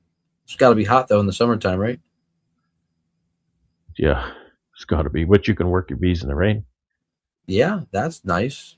But would they? I don't know. Would they be more pissy because everybody's home? Might be. I don't know. Hmm. Interesting. But they just have these old school buses and they just drive them out to fields for honey flow and pollination and stuff. That's got to be a pretty easy gig. You just drive out and just put your bus there I, and get gue- a I guess, but back. now you have to maintain this stupid old school bus all the time. Yeah, 3 times a year. Who cares? There's not much maintenance in that. How many miles you putting There's on? always going to be some bloody thing go wrong with that old school bus. Yeah. It's going to have a leaky line here or there, or some electrical doesn't work, or the thing won't start in the spring when you go to use it. I was just Huh. thinking a trailer, right? A trailer is best because you can put whatever you want on the front of it. Yeah. That's the Country. only trouble with something that's self propelled. Yeah. I'm up in New Jersey. Country roads. I was asking. The best state ever. Go back to Jersey.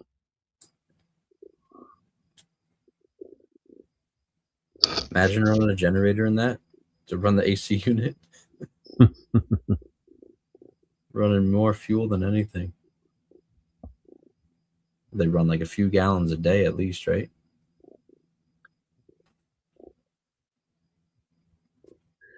Yeah, Brian says use a pull-out drawer that has a box in it. I was Mhm. thinking that too. From the outside, you could maybe just Pull it. unlatch it and pull the whole thing out on a drawer That or was slide or my something. original idea because like I sort of like thought about it and sketched it up a couple of times, but I'm like how would I access that? That's my only like concern, And then I need a drawer that's gonna hold 80 or 90 pounds when it's full. Yeah, you can buy. I bought. Something really What did I buy? 100-pound roller slides or something from the okay. store. They're Yeah. not cheap, right? But if I was to get $50 an hour for someone to sit in the Yeah, shack and sniff but you know bees, what? I honestly don't think it would be a big deal working them inside. yeah. Well, the thing is, if you had clients, right, and like you don't want the bees inside the shack. That's the only thing. No, but you'd be able to work them and then shoo the bees out pretty I guess. easily, I think. Because people run those. What is those? Gosh, the name. I used to know the name. It's kind of a building, and it has all the hives are on the wall, and they have the Oh, little entrances outside. was it observation hives? No, no, no. It's a real hive system. So what happens is they have the little doors on the back inside the building, and you can just pull the frames out endways. And they say it's great because you can pull the honey frames out and extract them right in the building. That's cool. So my neighbors down the street, they were telling me that he was doing something where his bees are in his shed and he can just like open like a cabinet door basically and like each of the hive sections will like roll out or something. I have no idea. He never showed me pictures, but he explained it. Slovenian AZ. Yeah, that's what it is. Slovenian AZ hive.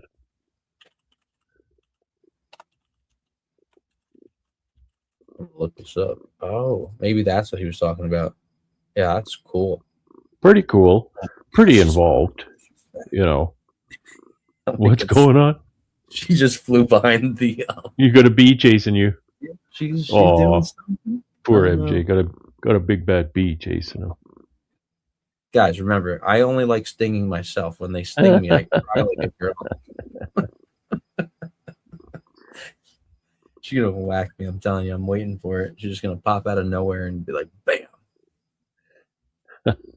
That's so funny. Uh, and it's so funny too because I hate spiders. So if I see a spider, I'm like, "Yeah!"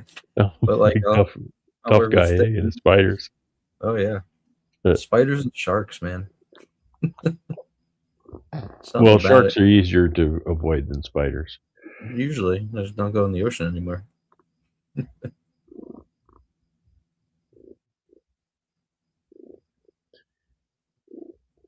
More people die from mosquitoes than they do from sharks. This is true. Mosquitoes kill more people in the world than anything else. Yeah. Oh yeah. And not by a little bit either. The margin is like many-fold Yeah. greater number of people than the next cause of death. That's crazy, right? It's crazy, isn't it?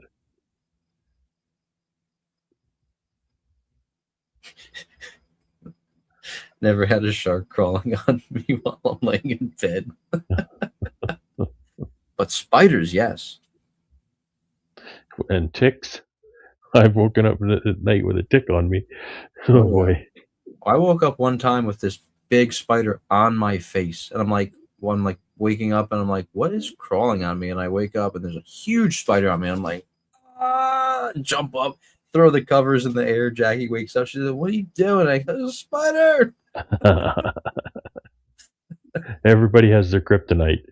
That's it. Oh yeah, I don't like spiders at all. Mark said he went to Winnipeg once and he never saw mosquitoes so big.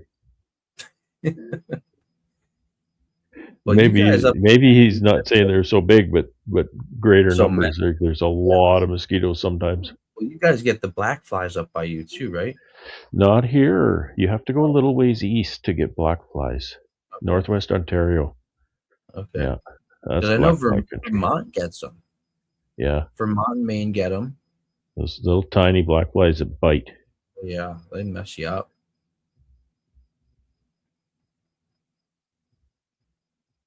$1 billion metric tons. Total biomass of land insects and arthropods is estimated around 1 billion metric tons. The collective weight of all the humans is approximately 4 million. That's Wow. crazy. Wow. Hey, Norman, I put those comb honey frames on today. Norman sent me a box of 5 of the 21st bee comb honey frames. So Okay. I put those on a hive today. So hopefully they make some nice comb honey out of those. Nice. Are those the cassettes or the punch out, the edible frames or foundation? No, it's just a frame. It's one of his nice, robust plastic frames, and it's just got a couple of vertical dividers in it, and then empty squares where you can cut the comb honey out of them. What's the dimension on it? They look really nice. I don't know. It's a medium depth frame. Okay. And I can't remember how many sections there are. If there's Maybe 4 like a sections, 4x4? there might be 4 sections in it. How's the flow in NJ? It's pretty good, actually. I've been pulling average each hive about 60 pounds, something like that. And then I have my 2 big hives. I've got one sitting there I'm going to extract tomorrow morning, and then I'm going to pull the last hive tomorrow. The last hive tomorrow is 3 deeps full of honey, capped up. So I'm expecting like 180 pounds from that one. I need to go get more buckets.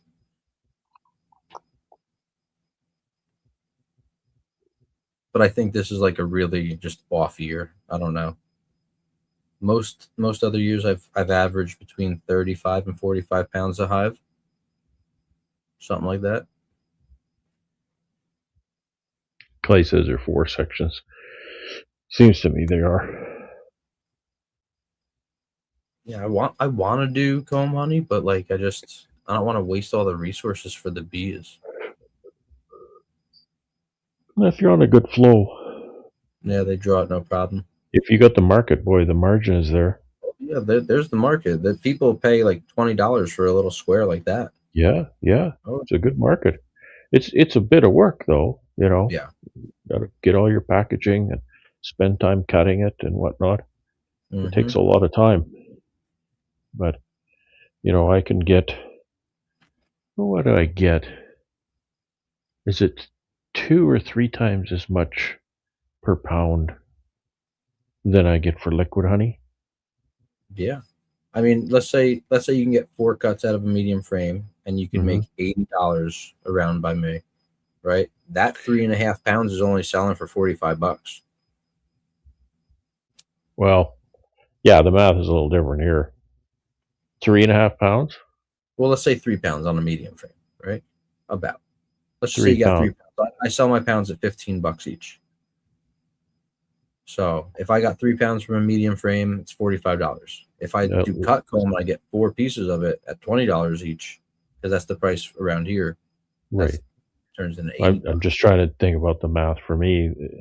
That 3 pounds, I'm getting $12 for that, but that's not counting any of my packaging or my packing costs. Yeah. That's for $12 for the honey, right? Yeah. That's all, and then I get more, to cover the packaging.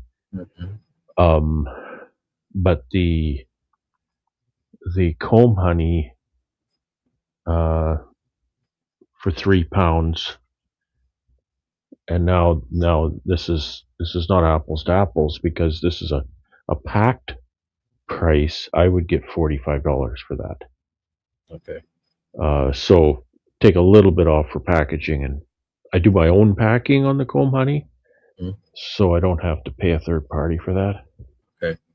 So if you want to round down to $40, still, That's it's better. you know, that's over 3.5 times as much. Yeah. $20 for a 2x4 section. Holy shit. Wow. Yeah. See, That's Brian's in a different market though. It's a where very do you different market, and it's so regional. now I've seen people take like a quart jar and put like a piece of cut comb in it, and they fill the rest with honey. And Yeah, I've seen it go for like $40 near me. that's what they call it, chunk honey. Chunk honey. Yeah, and that's a good thing to do with comb honey that they didn't quite cap. Mhm.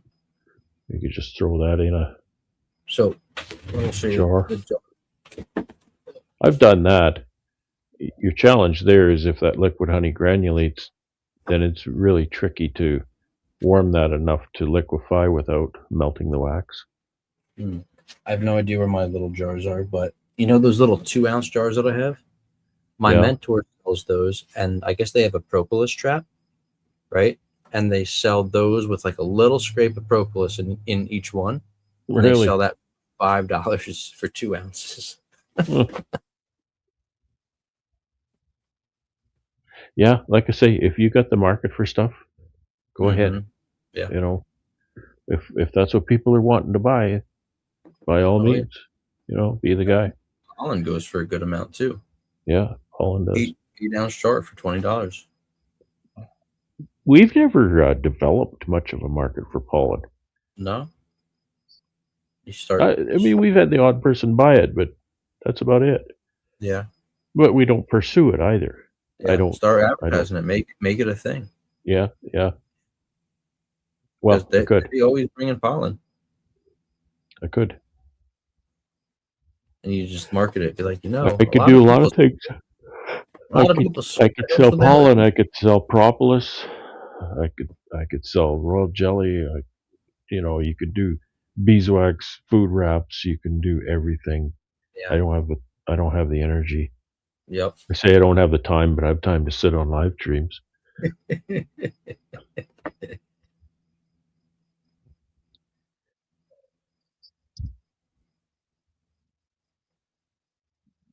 Yeah, Yep. Laugh. yeah. Mark has got a good point there. See, I don't even remember this stuff because I don't deal with those critters. Freeze the comb, kill the eggs. Mm. Yeah. The USDA allows a certain amount of bug parts and larvae in your food, so it's all Yep, good. that's It's all right. good.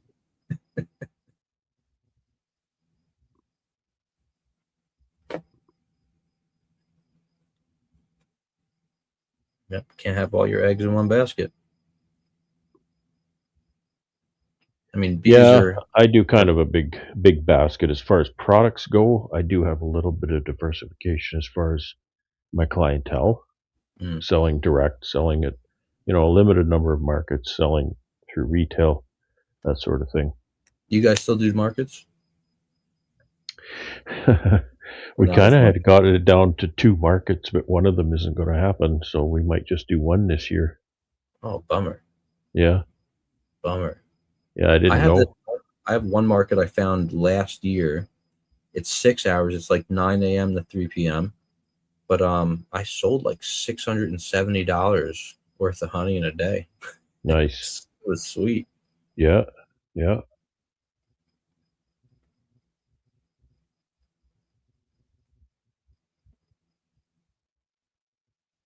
They also allow so many rat hairs in a can of tuna. Oh, thank you very much.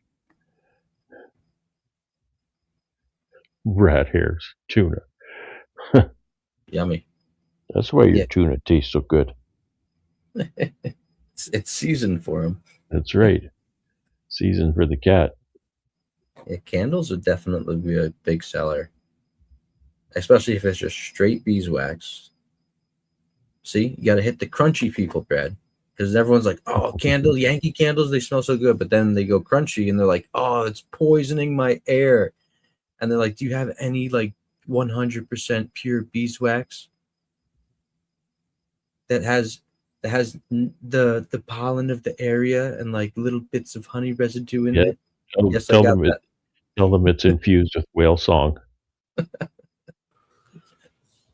Hey, Norman. What's up, Norman? Hey Brad, hey MJ. You got snow again up there? Oh yeah. Oh, it's a rough summer. It's tough being in Canada.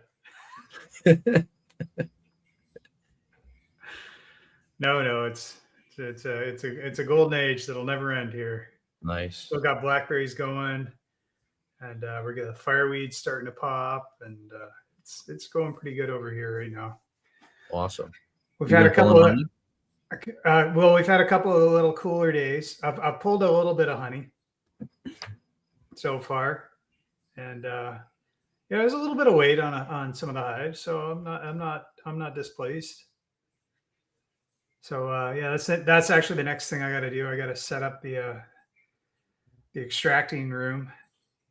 I bought an old one of those grow tents that people use, like a 10-foot grow tent that I can put in the garage, Okay. and then I can put everything in there, and then I can put heat in there, and then I can control the environment, so I can heat it up.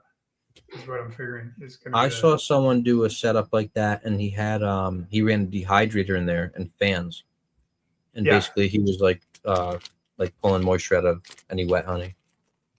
Yeah, exactly. So I can do that, and I can keep it nice and warm and Cool. all that. So yeah, I'm pretty excited about that. But yeah, it's a question of setting it up. No, I bought it off somebody off Facebook, and the poor girl, like, oh my god, like, just horrible story. She ended up telling me all the, like, she's going in for surgery for cancer coming up next and all that. Anyways, I bought it off her like 2 months ago, and it's been sitting in my garage. Call her back this week. It's like, hey, I'm missing a bunch of pieces. Oh shit. Do you still have them? And she eventually gets back to me, and and she's like, oh yeah, I'll go look in my garage. And then 2 days goes by, and I'm like, hey, have you happened to get a chance to look in your garage? And she takes a picture of her garage. I'm like, oh Jesus. It's Order like, situation. yeah, she has like 10,000 hobbies. Nice. And it's just her garage is just full. She's like, yeah, I gotta dig. Harassing this cancer survivor. Yeah, exactly. Oh well, no, she hasn't survived yet. She's just going under the knife on Friday. The poor girl. Damn.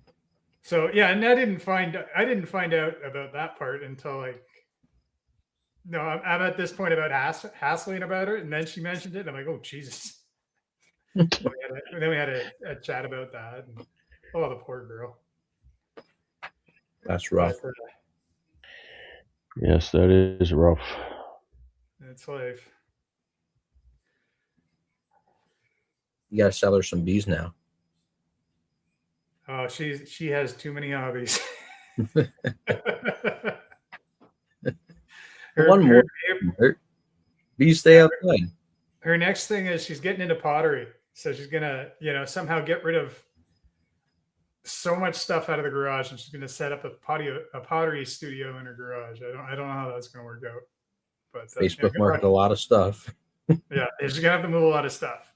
Yep. I don't see it happening. But yeah, stuff's going good over here. I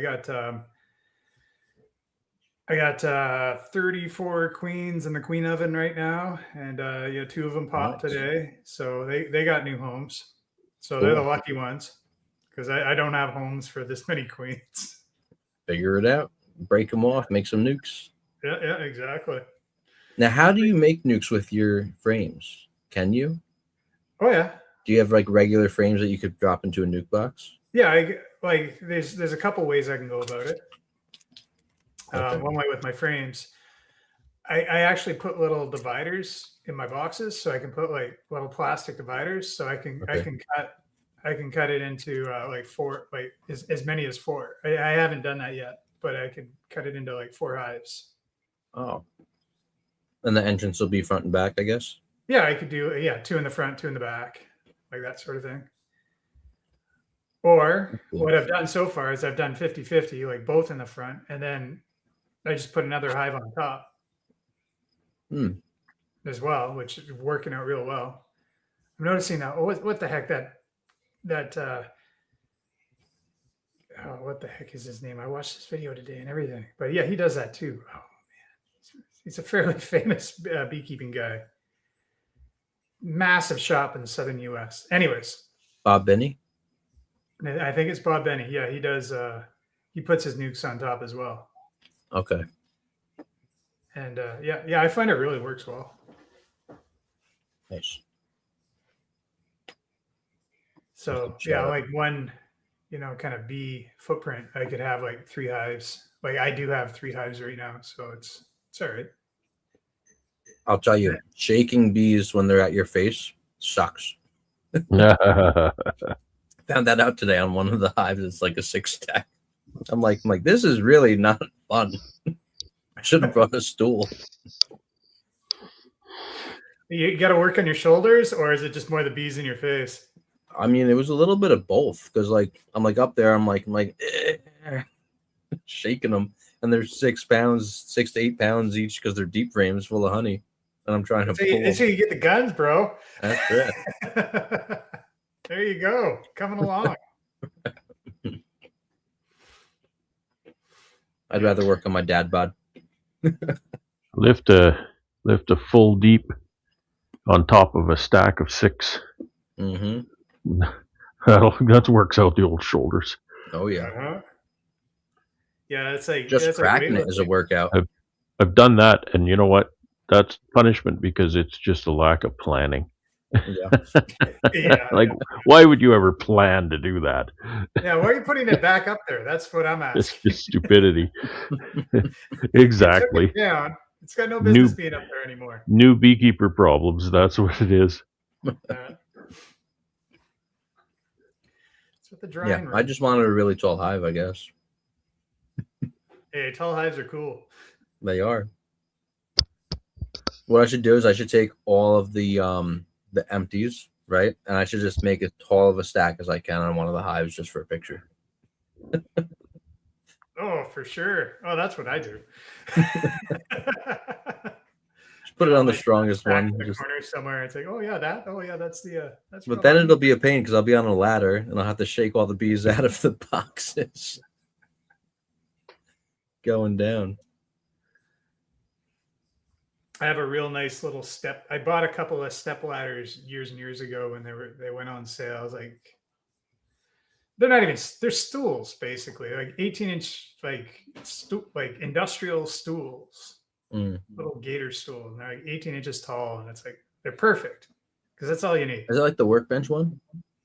It's not even workbench high. It's like no, I know, but like it's like pretty wide, like 3 or 4 feet wide. No, it's square. It's square? Yeah, it's square. It's aluminum. It's welded. Plastic I just top put doesn't fold I down. just put a box on the ground and put a lid on it. Well, if you Yeah. trust it, I can trust it. That works. It gives me. I'll be nice. It gives me 9.5 inches. Yeah. Do it twice for 18, 19. You know, yeah, that actually makes a lot of sense. Like, how many boxes up? How many boxes you got to stack? Yeah, There you go. that would work real good. Who's got tulip poplar happening? My tulip poplars popped off, I think, in mid-May. The bees really like that, though. We've got tulip poplar across the street, all up and down my wood lines. It's crazy here. I think that's where a lot of my flow comes from. Oh, that's nice. Does it just taste like normal honey, or does it have a taste to it? I think it's sweeter. I don't know. I couldn't tell you. Most of my honey frames, I get very few that are like just one color honey. Right. Most of my frames are like little yellow, little darker, little brown, little like that amber color. They're sort of just a blend of everything. Well, this year for me, we're gonna get just the blackberries have just been relentless. So like they're still going, That's and they've good. been going for a month. I think our wild blackberries bloomed already. The raspberries and wineberries are going a little bit right now. I think they're just making fruit. Fixing to bloom again. Do they bloom twice? The tulip poplars? Oh, okay. I don't That's know. cool. We If could they're use some of blooming, that. they're blooming again. I don't know. I got to go look at my trees. It might be. I couldn't tell you. Bees make honey. I take the honey. That's it. You make, we take. Thank you very much. So, Brad, is it raining up? Where are you getting rain over there? Have had quite a bit. Not today. Not well. I don't know. It was maybe raining this evening. Lots of rain. Brad had to put a suit on the other day. I actually put my bee jacket on. All that That's lovely how weather. bad it was. Oh, wow. That's how bad it was.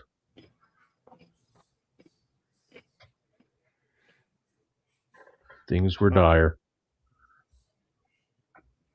Now, speaking of bee jackets, I had somebody call me up, and I was selling queens. I was like, local queens for 50. Like, this is Canadian money, so it's like not a lot to you guys. So take that into account. Like, local queens for $55, and Golden West F1s for $80. I was selling, and this guy called me up and said, yeah, he wants 3 queens, but he wants local, so he wants to be cheap about it. So I'm like, oh, okay.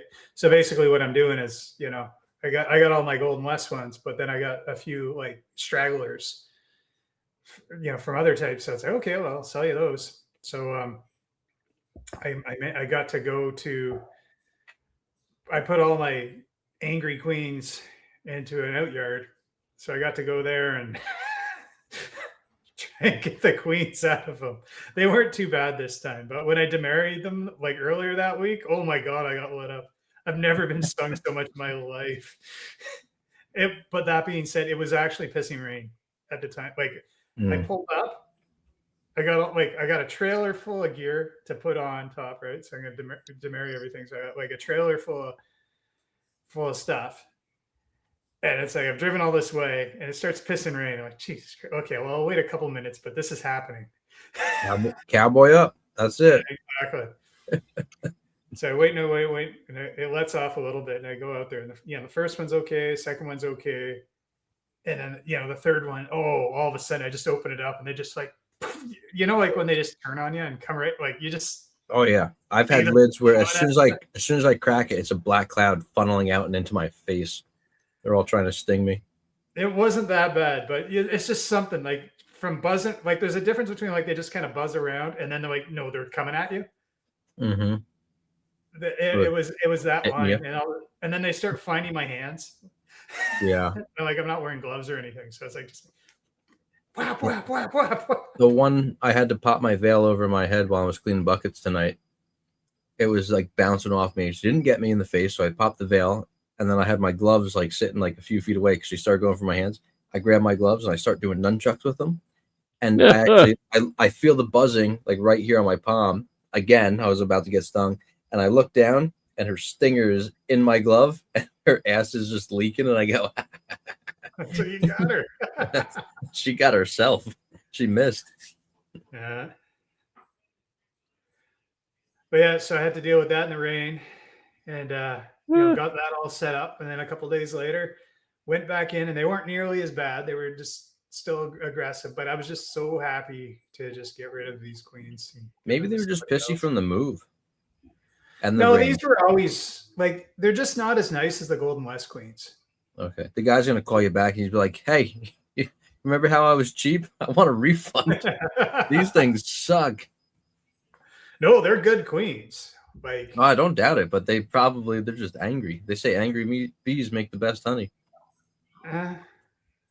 They're not like, they're my angriest bees. Like you guys would all think they're just pussycat bees. Like even these ones, they're not bad because they were bred for calmness too.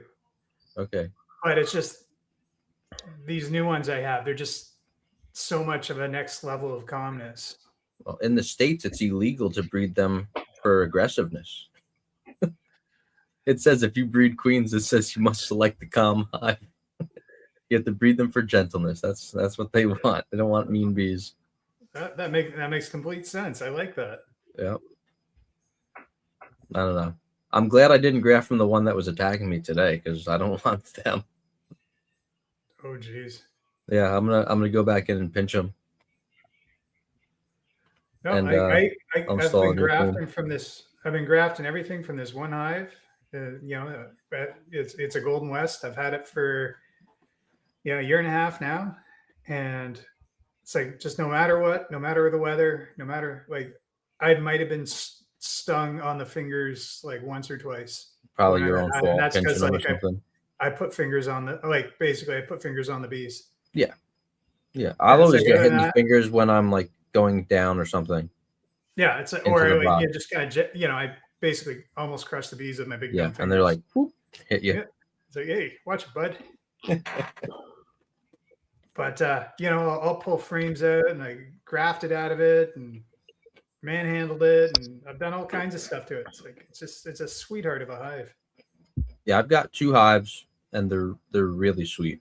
I could work them usually with nothing. I don't think they've stung me at all this year. I have other ones just like, I better put my suit on. And another cool thing is I didn't realize it, but I guess I had put one of the Golden West queens into one of my swarms that I had for the last couple of years. Like it was a swarm hive, right? Okay. And it was doing really well, but it was always like, I just never liked going into that hive. No, they're just aggressive. I wouldn't get lit up, but I get stung, a couple of times and it would, fly in your face and all. So I'd just be kind of like a little when I'd go into that one. And went into it again. Sold a queen. So you want a local queen? Here's a local queen. If you'd spend a little money, I'd give you a good one. So, but this is a good queen too. Like it's a massive study. Again, produces lots.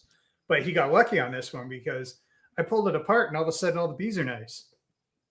Like, oh, I know what you guys are. Oh, you're Golden West now. Oh, okay. Maybe they'll get mean. Who knows? No, it's passed. Nice. Because all mean bees were mean that like this week. Okay. Like just because of the weather. Like even like while I was doing this, it was still like, not rainy but cloudy and a little bit chilly and miserable. So that they weren't too happy about being messed with. But yeah, I was working my bees the other day and like the clouds blew in and it dropped like 10 degrees and it was windy. And they were pretty okay. They weren't terrible. Plenty of smoke. I can make them mean. All I have to do is show up.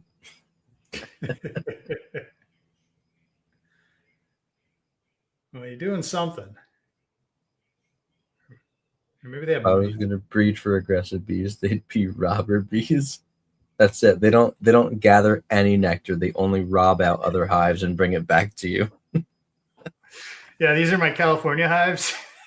I don't have a contract. I just go there and rob all the other hives.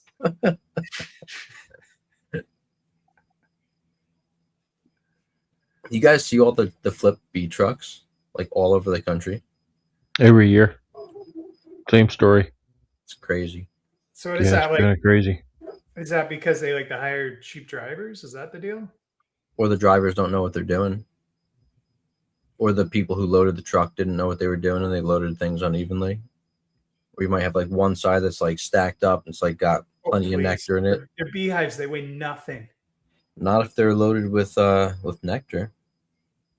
And if they're because you'll run 440 on a trailer load. Would That's a you lot of actually, hives.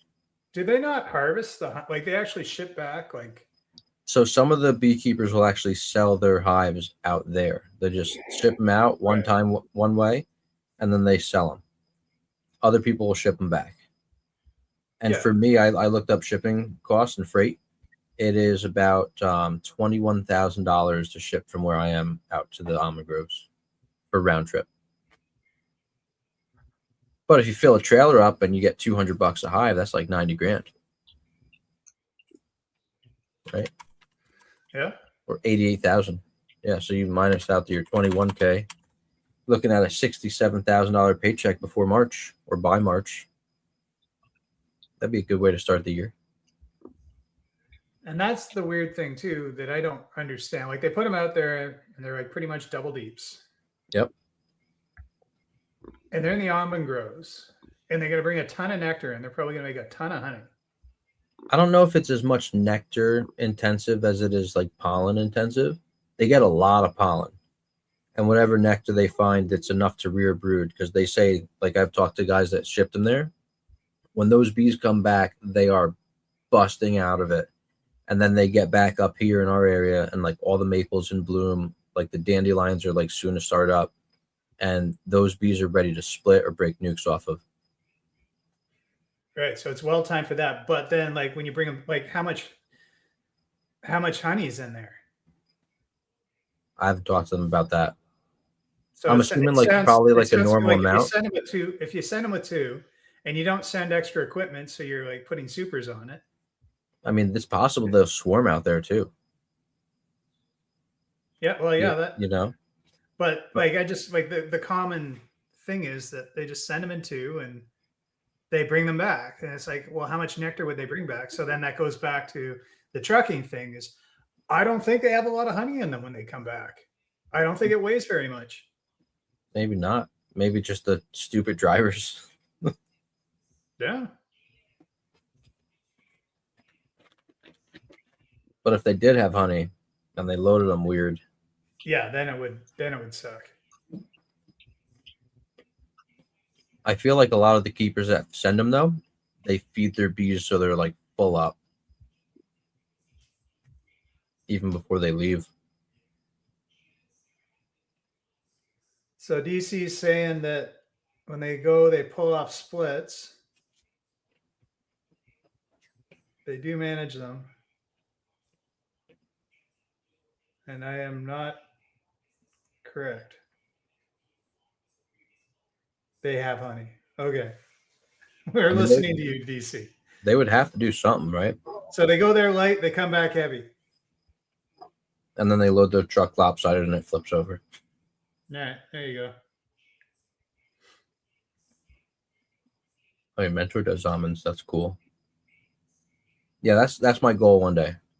My goal is my one goal was like 100 hives by 2027. My new goal for the next 7 years is 1,000 colonies, 442 almond grove pollination every year, and see what happens. Dude, there's a lot of infrastructure you need if you're gonna have 1,000 hives. I'll figure it out when I get there. I've got 7 to 10 years. Brad, how do you do it? So I'm sorry, I'm reading to try to give away these memberships. How do I do what? Maintain your 1,000 hives. I don't have 1,000 hives. Brad doesn't have 1,000. That's how I do it. Don't have 1,000 hives. That's how I do it. Like, yes, these 23 are here, and the other 900 something are imaginary. Yeah. There you go. Yeah. I just pretend I have 900 more hives than I have. It's like, where's your 1,000 hives? Well, 800 of them are in the almond grove still. Well, I have 1,000 hives, but it took me 10 years to do it.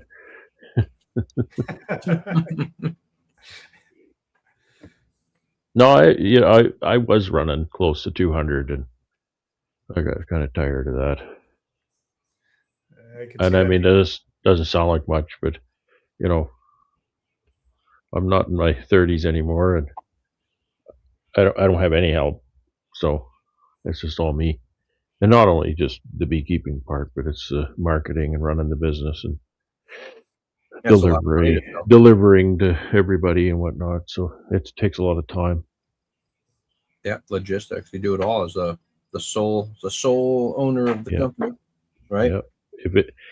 It's crazy how little urgent things take you away from important beekeeping things and whatnot. Little things that anybody could do. Here, take Mhm. this box, take it to this store. Yeah, anybody could do that, but I'm the only guy, Yep. so I got to do it. You're the business rep. And I'm Yeah, not complaining. It's just the reality of time management, right? Yeah. There's only so many hours and so much gas in the tank, right? Don't have unlimited energy anymore. And even if you got it, it's like, yeah, can you pull it off that day? It's like I went to the local bee shop today to buy a bunch of jars. They're closed till the 7th. Oh yeah, nice. I'm out of jars. Shit. So that's brutal. I just ordered jars, and did I tell you, Brad, that they messed up and told me to keep the ones that they sent on the mess up? Oh, you did tell me that. Yeah. Let me show you guys these real quick. They're Were nice. they usable? We'll find out. I think they were usable. You gotta love it when they screw up like that. I had that happen with I was modifying an RX-7, and I bought this brake kit from this custom brake kit from a guy in the States, and it was like this. He planned on doing these race productions and get into making race brakes and all that sort of things, race kits and all that. Anyways, he ended up sending me. He was supposed to send me 2 bottles of So these 600 brake fluid, which is like, you got like, I want to call it R3 or whatever it is, or .3. That's what it is. Usually it's .3. This is .6. So it's like really high end stuff. Oh, look at that. So Moth jars. Yeah, 1 pound pure honey, right? So what it says on here with the little weird beehive, I guess the olden days, how they kept them in like those wicker baskets. Skep. And yeah. So we're like, hey, the 1 pound round jars that you were supposed to send us? We got these, which are $15 for the 12 pack. Right. And I just have to order corks now and the shrink wrap, because to be legal, we need it like tamper proof. Right. So we got to get the shrink wrap and the corks, which is like $50 on the corks, I think, and then like another 10 or $20 for like 1,000 of those shrink wraps. Does it have to be tamper proof or tamper evident? I guess tamper evident, where you could see if someone tampered with it. Because when I've done those, I've dipped them in beeswax. Oh, I might be able to do that then. Corked it and then dipped it. Yeah, it's cool, like a maker's mark bottle. Yeah, so it's not it's not tamper proof, but you need to mess up the beeswax to get that out. Yeah, you'd know if it. The plastic will be cheaper for you long term because that wax is more valuable. Here's a tip for that. I could charge $25 for that bottle then. The wax looks great. Here's a tip for that. When I first started doing it, I would dip the deck of the jar upside down, of course, in the beeswax and pull it out. I'd always get a divot on the top. Okay. And it was I think it was a bubble or something. So I ended up that I would kind of go load it like in an arc. I would go in an arc into the beeswax to kind of get it in there at an angle.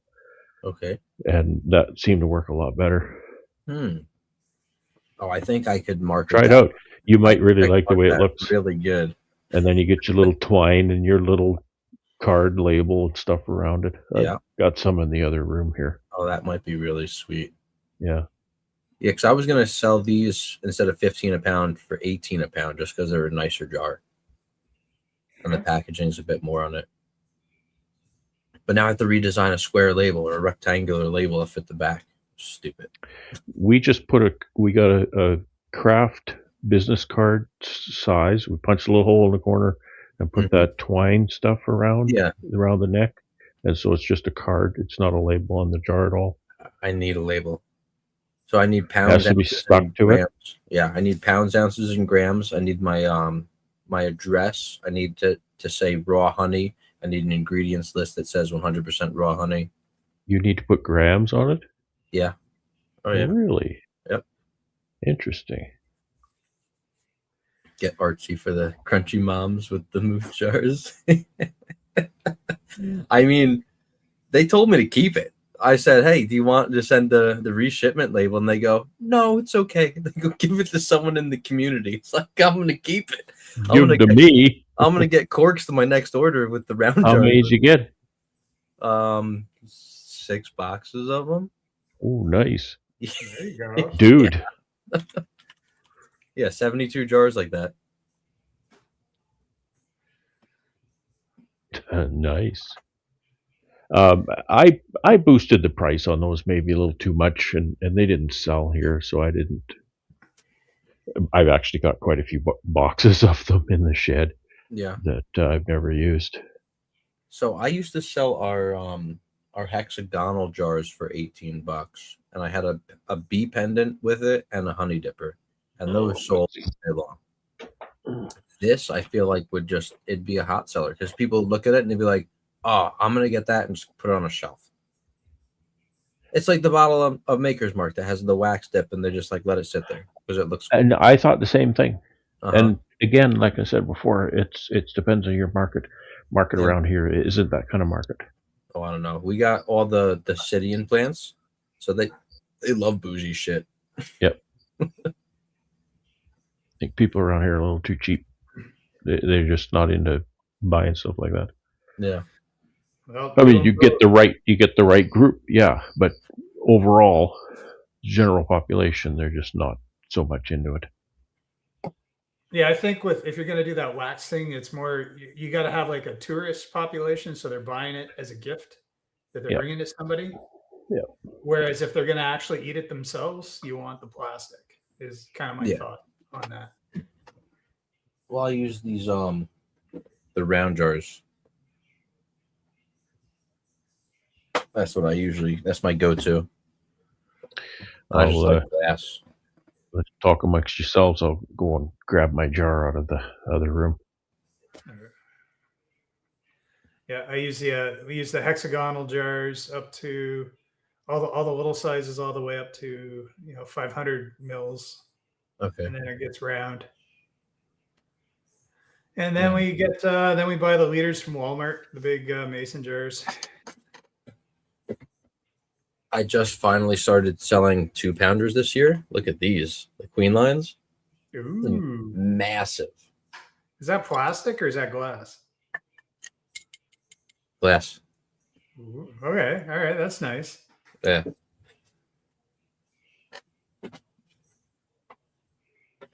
Yeah. What do you guys think of my labeling, by the way? You like my labels? Those are hand cut by my wife.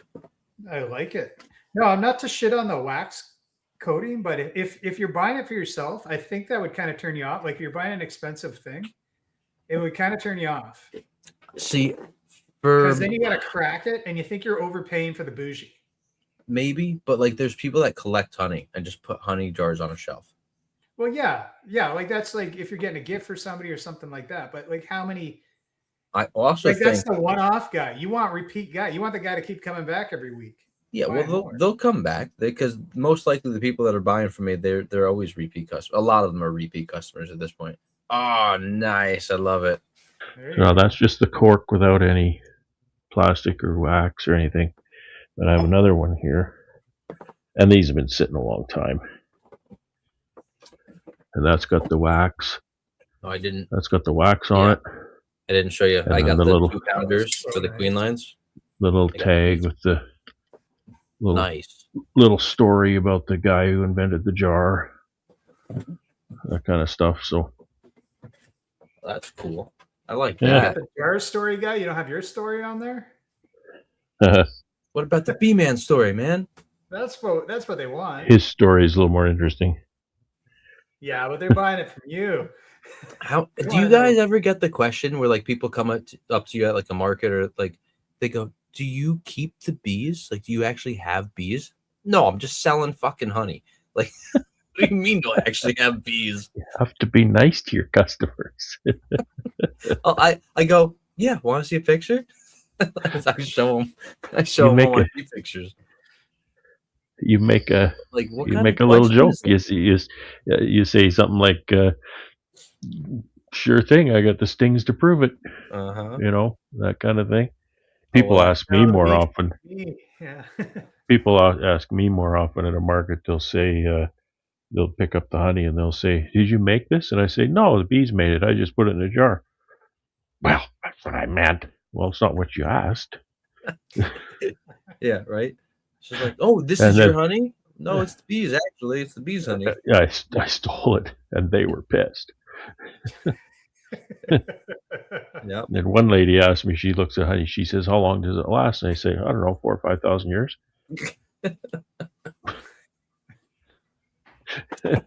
Forever. Longer than you're gonna live. Hit him with the sandlot. Yeah, we got to put that Do I shelf keep life the sticker on bees? it. No, I'm That'd just be awesome. selling sugar syrup. Like, what do you Good. think I'm doing? Best before 70,000. The year Yeah. 70,000. Right? Well, they say Well- it's indefinite, right? They got the honey from the pharaoh's tombs.